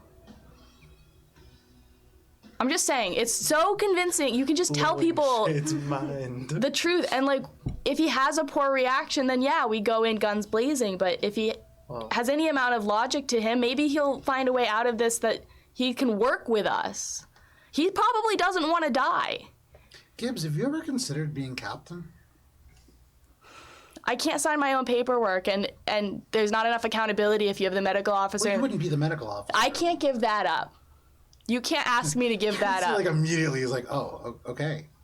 Just think about it. I think you make good points is all. Do we know why he's being targeted by Red? Because he's selling drugs on the boardwalk, and that's turf that the Red wants, isn't it? Yes, that's like- what was implied. He's got to know that. Like, he's from here. He's got to know he's competing with big wigs, and if we give him a wake-up call, that's all we have to do. We have to say, if you value your life, Stop get out of selling here. drugs. It's bad for the community. Yeah, honestly, this seems like a pretty classic after-school special. We just need to go with what Gibbs is saying. And, like, if it is bad, if I fuck it up, like, yeah, shoot him, I I mean, guess. Red, I know what I'm supposed to do. But- Have at it. I also know what I'm supposed to do. Okay, so we'll try diplomacy. Yes. Okay. And then knocking them out if it doesn't work. I know you'll always have my back, Shade, and that's what I appreciate most about you. Thanks. All right, hands in. Oh, Hands in. little paw in. All right, on 3, we're gonna say 4. 1, 2, 3, 4. See Pete not really sure what to do, and he goes, "Okay, that was weird. I'm gonna get my bike ready. If you have anything you need to do before we get going, you have a couple hours. But Gibbs, we're gonna follow your lead on this."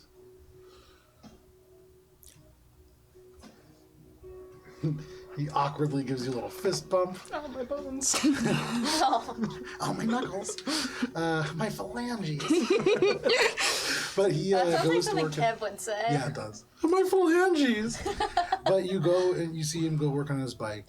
At And this I point- make dinner, Yeah, and it's very fermented. Okay. It's You eat sauerkraut, kimchi, and soy sauce for dinner.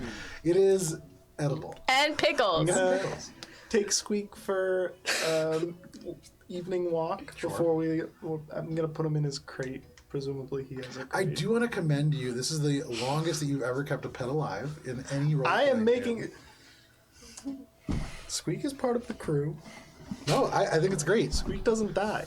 It's good. This is the first time I've ever gotten you guys a miniature for a pet, and it's lived longer than the miniature. All right. In fairness, this is the first pet in this campaign. True. So, you take Squeak for a walk. You create a lovely fermented dinner. Oh, I'm also gonna get the shackles Okay. No just problem. to have those ready. Get 'em Spice ready. is gonna practice making drinks that aren't super strong margaritas. So it's a weird duality. There are people getting ready for like a military operation and just Spice banging out cocktails. For what it's worth, that does mean that there will be a big table full of cocktails that is just repeatedly being replenished. Is anybody drinking them, or are you guys just wisely letting them sit? I probably have one for the walk. Okay, there you You go. know? It's not like they're Need school super notes. strong Okay, like they okay. were last Taking time. notes. They're Definitely like trying to pull that grade appropriate. Android, it doesn't affect me as quickly. I make Spice taste my attempts, and I will like sniff at her alcohol and be like, the shade's a little off. Like, I think it needs to be a little oranger or whatever, you know, using the knowledge. You're right, yeah. Yeah. But like in a helpful way, not in like a criticizing way. Nice. Sure. Yeah, so you're able to kind of suss out some little changes that would make them even better. But as you guys go about this, the hours tick by, and eventually it becomes time. Gibbs, you lead the way. I put on my Hawaiian shirt. Nice. Okay. Mission casual. Yeah. You put on your Hawaiian shirt over your. What are you doing with the bottle? The same thing I always do. Okay. So As extra big Hawaiian Delilah, shirt in the yeah. bottle. No problem. You go in as Fat Delilah. Yeah. We're at the glass seashell. So yeah, if you guys Sea want to glass? go, you can go and kind of scout out ahead of time. Bubs is apparently driving, and so Bubs, go ahead and make a piloting check. This is I don't not know why something that's I was the super one easy. giving driving. I could drive us. Because I'm busy, Do obviously. you want to be the? Do you want Spice to be the driver, and you want No, to I be the got a distractor? 16. That's why Shade was going. Right, like peep- Not a good. It is a relatively uneventful Oh, plus ride. 4, so 20. Oh, Yeah. very nice. Wow. Bubs has learned something. From this stage, you guys are not driving 5 miles an hour. And at this place, this is not like Junk Falls. People are not in a huge rush to get places in Ora Bay, especially not at 1 a.m. So in these very quiet streets, Bubs, you have no problem bringing your group. There are a few start and stop moments, and the brakes are never smooth, but you get there. Bubs, you park across the street, and you're able to see a very good view of what's happening. You watch as Gibbs walks into the front, and the front there's like this metal that kind of goes down. Normally it's open, but it has been closed because it's closing. But the front door is still open, and you can walk in. I'm gonna go around. Presumably, there's like a kitchen entrance or something. I'm gonna try to sneak in. Would you like a little visual perspective? Ooh, yes. Kind of, but also. Everyone move the pastries. Yes, but no, because then that means that like we might end up. Yeah, we're this probably gonna feels kill him. like combat. This feels like combat. This feels like we're not just gonna walk into a place that has a single person and a tell you guys. bouncer. Can I give this to you or no? Yeah. Do you have table space back there? I don't know what you have. Put it over here. Yeah, let's give that to me. And which way do you want this orientated? It doesn't matter so much. Okay. This is more just so you can see what's happening. Can I get the minis off that though? Damn. So where you are walking in is the part, yeah, right? No, other part, yeah, big opening. Oh, nice. There is this huge metal opening, and you can see most of it is shut, but there are 5 feet that are left open for entering and exiting while they're closing up. There are a whole bunch of booths on the right side as you enter. Right in front of you is this long, thin bar that has sea glass that has been embedded into a polished concrete top. Behind that, there are a number of different bottles of alcohol, and then there's this kitchen in the back that is mostly open to the building. There are no doors or openings to the kitchen proper. A huge island with a range, there are some double sinks. But you can see kind of behind the bar is Bastion, this tan, shirtless half-elf. You can see wearing a little bit of makeup for work, like some, a little bit of eyeliner, a little bit of a smoky eye going on. I make sure as I walk in that my like comm is open to shade or whatever. Sure. Like, but it's only as long as that's subtle or whatever. Yeah, sure, no, that's. I keep it in my pocket or whatever. Yeah. I mean, I think you can just be on. Okay. It just there is nothing that's like blinking. Yeah. Like a call going, so no problem. No like shutter sounds like. No. Gibbs, do you hear me? Yeah. I have to touch my ear. Yeah. Gibbs, is your undercover mission going well? Gibbs, I'm out back. You know when I should beat him up. And I like walk up and I'm like, Bastion, I'm so sorry, I'm running a little late. No, it's fine. Come on in. Thanks. And he looks behind you. You said you were bringing friends? Oh, it's part of the reason I'm running late. They just change their plans all the time on me. But I wanted to make sure I didn't flake on you because it was so nice and you were so friendly to me today. I'd love a drink. Of course. Anything, whatever you suggest. All right. Whatever's easiest for you to make. Well, easy and good aren't the same. So let me make you something good. Okay. And he stands up and kind of walks behind and begins to mix something up. At this point, as you are kind of beginning to talk outside, is the group that is observing doing anything? You're behind. So we've come this way. I would be at the other door. Yeah. That's this one. And you can see there are windows here, and so you're able to kind of like look in. You can see Bastion is there, but in the kitchen, there is who you would imagine is the bouncer currently mopping up. You've never seen an individual who looks like this. Humanoid, heavily muscled. They have almost devil-like horns that protrude from their head. They look almost troll-like in a way. And you can see just heavy muscles, but they're just whistling and kind of mopping up the floor. You do see on their hip there is like a sawed-off shotgun. But they're just kind of mopping up and having a great time. You see Bastion just beyond as he begins to mix something up, and then leaning on the counter, you see Gibbs, aka Delilah. You're seeing Delilah Morninglark just having this lovely conversation. Turning to Echo, I would point out the person that obviously we both see. Do you have any ideas on how we can get the bouncer out of the building? Wasn't that my whole job? But I believe that is what Spice is for. Where is Spice? Spice, I assume, is walking in quickly behind, like only a couple steps behind Gibbs. Okay, yeah, no worries. And you walk in. So Bastion turns back and goes, "Oh, Oh. Donna, Pleasure to see you again. you Bastion. as well." He turns and looks at you and says, "What happened to your friends? I thought they were canceling." Well, you know, as I said, they always change their plans. I'm glad you're here, though. This was part of the plan, though. Well, I don't know. The group text got very confusing. I'm sorry. I misunderstood. She didn't say that out loud. That was all of Okay. that. Echo uses telekinetic message to like ping Spice to say that the bouncer is in the kitchen. He's sweeping it. She feels that without even flinching because she's so used to it. Sure. So he turns and says, "Well, I'll make 2 drinks." Oh, thank you. Of course. Appreciate it. Why don't you show us around? This is a nice place. Make a diplomacy check. Okay.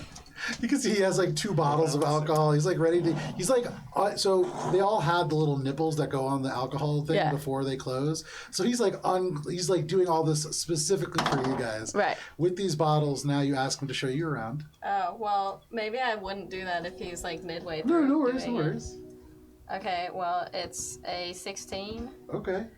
He takes the bottles and goes, "Whatever you request." He puts them down. What would you like to see first? I could show you the kitchen. Oh, Whatever you got. well, I mean, I'd love to just talk about the cuisine here. I saw the website. The menu looks fantastic. And to be honest, I'm actually here a little bit for gossip as well. Nadia did a great job explaining her restaurant to us, but being new to the neighborhood, how do you think the Sea Glass compares to Hako Shida Hana? But I say it like Gibbs, knowing that Gibbs would know the thing, but I don't know. Hana? Yeah. Well, we're two very different establishments. I think we're a little bit more grounded in what people know that they want. For instance, I know that Hakoshirohama prides itself in all of its fermentations, but that's a bit aggressive for some people. Right. But a smoked pork shoulder over grilled watermelon, almost everybody likes that. They're different. Right. She also gave me a little bit of gossip about you specifically, and I hope you don't mind me prying, and if you do, I'll, of course, shut up. What did Nadia say about me? Well, firstly, that you are nothing but helpful and a gem to the beach. I do like to consider myself both helpful and a gem. What else did she say? Well, she was curious about your living situation and the way you make your way about here. Well, make a sense motive check first. Sure. Ooh, not one. Oop. Breezes right through Yeah. that. Well, it's really not very interesting. I live with my brother. Our parents passed. They left us some money, and I invested it in a house where Pronto could have a bit more of a normal upbringing than I had. Real estate is always a good investment. It is, especially here on Aura. I heard another little bit of gossip about you from another source, and Do tell? this is as equally a reflection on me as it probably is on you, so you'll also learn something about me. You're not Gibbs. Delilah. Delilah. Double D over here. Nervous. Oh, Are you saying that? No. I'm sorry. I hate to do that. But I got in some trouble at the casino. Well, I guess we kind of got in some trouble at the casino. And, Everybody who goes to the casino gets into some kind of trouble. well, they mentioned you by name, unfortunately, as crossing on their turf in some of your extracurriculars. And this is as much of a warning for you as it probably is for me, but they don't like it, and they want you not to do that anymore. Spice, This is the at magenta this fox. point, is Spice like downs her drink, and she's like, "Is there a bathroom somewhere around here?" Of course, Donna, right in the back. And he gestures, and it is just through. And this is very unlike me. I forgot to add the bathroom, but it would be Can it right be through through the that. kitchen? No, it's not. It's right through that door. Yeah, So this door has like another little side correct. room. And it is. Yeah, it's a 10 by 10 bathroom. But you could not go that far if you wanted. Go So up getting the to door. that point, you can see the kitchen just right off to the side, and he turns right back to speak with Gibbs. I'm gonna go into the kitchen if he's not looking. And Yeah. he's going to say, for a new chef in town, you certainly ask a lot of questions. I certainly stirred up a lot of trouble, I hope you Yes. understand, and I don't want this to affect the gainful employment that I have to pay off the debt that I also have. Make a So, diplomacy check. this is all true facts, but very vague true facts. Fuck. Not a 1, but not great. 13. Well, make sure that you pay them whatever it is that you owe, and I'm sure there won't be any problems. They were a little bit more forceful than that about you specifically, and I have a friend who could do me a favor. He could put you and your brother up maybe for a few weeks. Delilah, that's so kind of you, but please don't worry about me. I'm not worried about the magenta fox. Do you have a way to handle them? Oh, Please, Delilah, I'm not a criminal. I'm not engaged in gambling or any of that kind of thing. drug dealing? I don't know what you're talking about. An And insight even if- check. Make a sense motive check. 21. That's better than You one. definitely notice that in that moment, as soon as he says, I don't know what you're talking about, it's a quick response. Yeah. unnaturally so, and such that he's definitely had that prepared. But he continues, and even if I did have myself involved in something as unfortunate as that, I'm not worried about the Magenta Fox. I can handle myself. I wish I was so fortunate. Well, when you have to make your way at a young age, you find friends to help you. Nadia, for instance, offered me a job helping to load and unload things at her restaurant, and I worked my way from there to working here, through acquiring skills one after the other. And, well, I made some other friends too. I'd love to meet them. Obviously being new in town, I just have Donna. But, you know, I don't want to drag her into this. I'm sorry to drop this at your doorstep. I'm sure you hear a lot of gripes while people sit at this bar, and this unfortunately feels much bigger than heartbreak, I guess, or other sort of despair that people sit here in. But Well, what I can tell you, Delilah, is if you are looking for a little additional work, you do need wait staff for most nights. I can offer you hours. Yeah, unfortunately, that would probably conflict with my shifts with Nadia. I don't think that would work, being the same restaurant sort of hours. But and I do succeed, I think, better back of house than front of house. You know, it's a different sort of skill set. Of course. This isn't really, he's not really getting my point. The diplomacy is going over his head. Just give me the signal. I don't know what the signal is. I think, given your sense motive, it may be more that you are missing the point of this response. Right.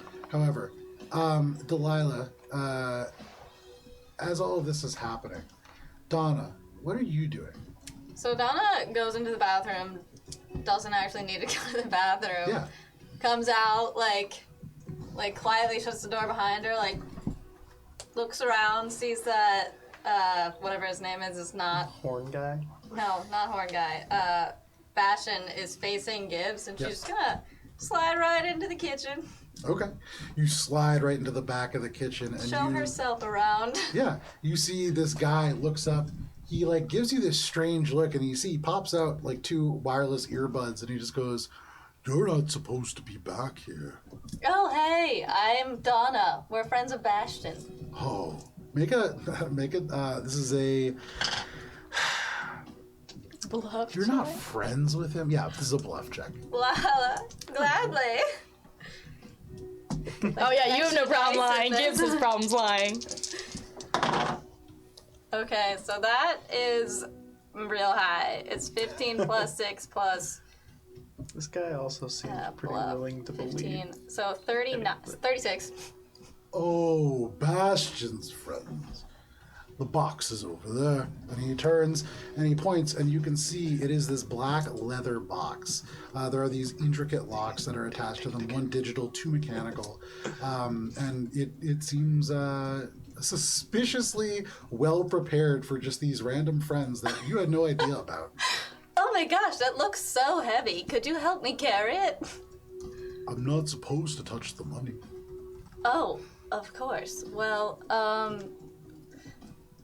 I can't carry it alone. Look at me. Bastion? Oh, wait, no. He can from come. out front, you hear this call, and you just see this, like, wince, and then him just go, "My coworker requires me. Just one moment." Oh, And he yeah, turns sure. and- What's his name? Da-da-da-da. I say, trying to distract. His name will be hard for you to pronounce, but Deg is what you Oh, know. Dag, good to know. Deg. T-E-G. Oh, good. So he turns around. I try to hold him Suddenly, up for a second. You see in the doorway Bastion. Yes, and Deg just goes, "Your friend doesn't know about the money." And you can see his eyes widen, and he goes, "Donna, Bastion. you found your way to the kitchen. Please, you've gone to the wrong place." Oh, I love Dag over here. He's so entertaining. "No, you don't love Deg." And you can see Deg's face just drops, and he goes, "No." Dag, what music are you listening to? And you can see Dang smiles, and he just goes, "I'm listening." And he goes, "Dang, Donna." Bastion.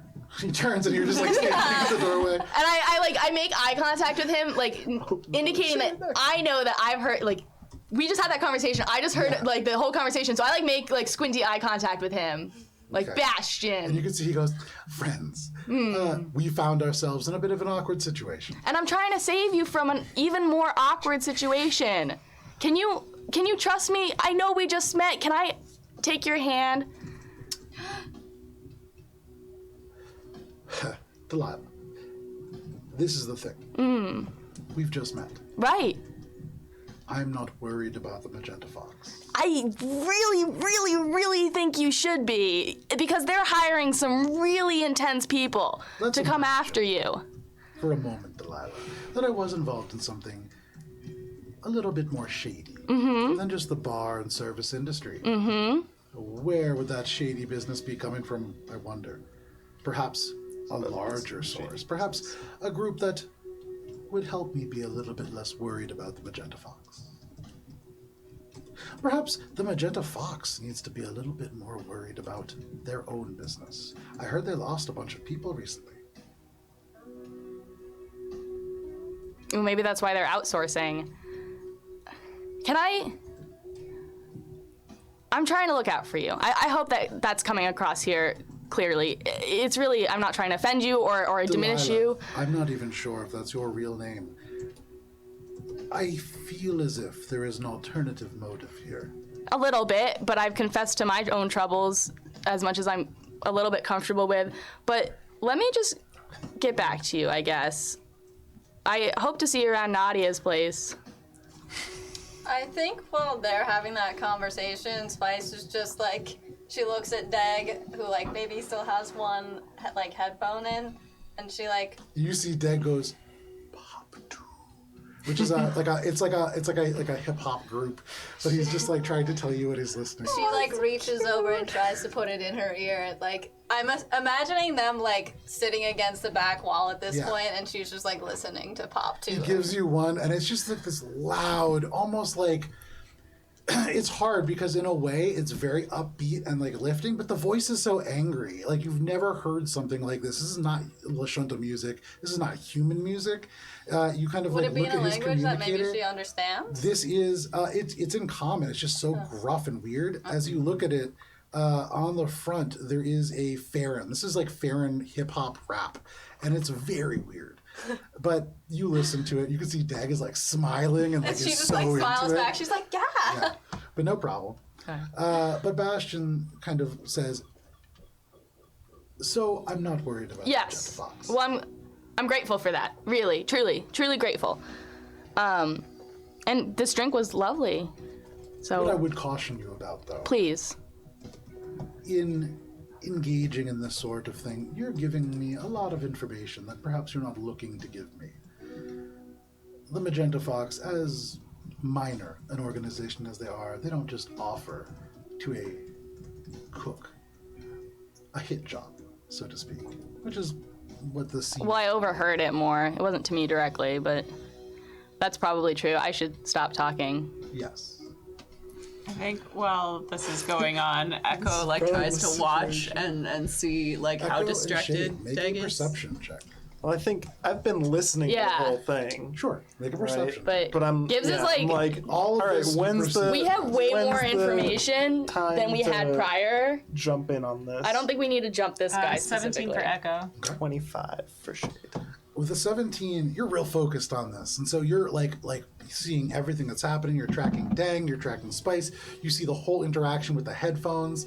You're like, okay, There's like also the music coming through the comms now. yeah, exactly. Like a little bit of music coming through, and it's bad music. But Shade, you recognize the very, very soft squeak of hydraulics. You peek around the corner, and you do see, pulling across the street, just behind the car that Bubs is just like sitting in, writing notes down furiously for his classes, a red van. This is the windows have been painted over red, so you can't actually see the windows on the side. You just see the front windshield. You can see the back is a powerful motor. And the one thing that really stands out to you about this, more than anything else, is the fact that much like Chesterfield's Striker Cat limousine, this is certainly reinforced. And as that pulls up and the hydraulics squeak to a stop, because it is 9:47, this is where we're gonna. No, don't do Sorry for going a little bit late. Yeah. But you guys were kind of on a roll into a place that was good to get to. So all of you managed to make it through your first day without fighting another organization on top of the ones you're already fighting. But my thing is, now we know it's more than 3 people. That's like so much information we could like sell back to the Yeah, magenta but it box. doesn't fucking matter because we need to get rid of just the 3, and then we would have been in the clear. But We now can't we're get gonna rid of do- this guy. also- Yes, we can. No, we can't. We can! There's also crime a red van, or dare I say, magenta van pulling up Yeah. outside. Yeah. So we'll have to definitely see what that ends up panning out like. But ultimately, you guys made it through an entire day without messing anything up too badly. Kevin's heart was slightly mended. Overall, I would say this is a pretty relatively productive session where you guys did not hurt anybody too badly that did not need to be hurt. And you didn't make any new enemies. I would actually say, in total, net gain of friends. Hell yeah. Well, we Including lost Bastion. Nah, I don't know. I'm trying.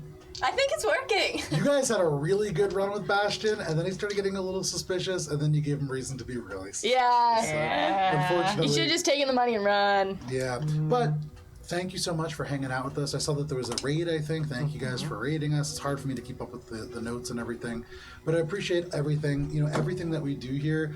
Literally, I write everything, I paint everything, I draw everything. Any kind of help is wildly appreciated. So thank you so much Like for that. pizza. Yes, so like the bits, the channel points, all that kind of stuff, it helps in terms of providing miniatures, the paint, all that kind of stuff. I started running campaigns on a teacher's salary, and it's pretty expensive. So any kind of help we really appreciate. When you tune in and you watch, it's really great to be able to share this story with all of you. So thank you so much for being a part of it. Is anybody signing off other than me, or do I get to do the sign off? You can do this. I didn't see it. Excellent, lovely. So As Pete. Hey guys. is this on? Hello, everybody. They asked me to do this on kind of short notice, and I don't know what it is, but I'm Peep, and this is Mosaic Team 5, and we're going to be back on Thursday next week. It's 6 p.m. On Eastern Standard Time. And if you can't wait for that, tomorrow at 7, we're going to have Adventures in Albron. It's a 5th edition D&D campaign. So from all of us here, stay safe, because it's really scary out there. We'll see you later. Bye.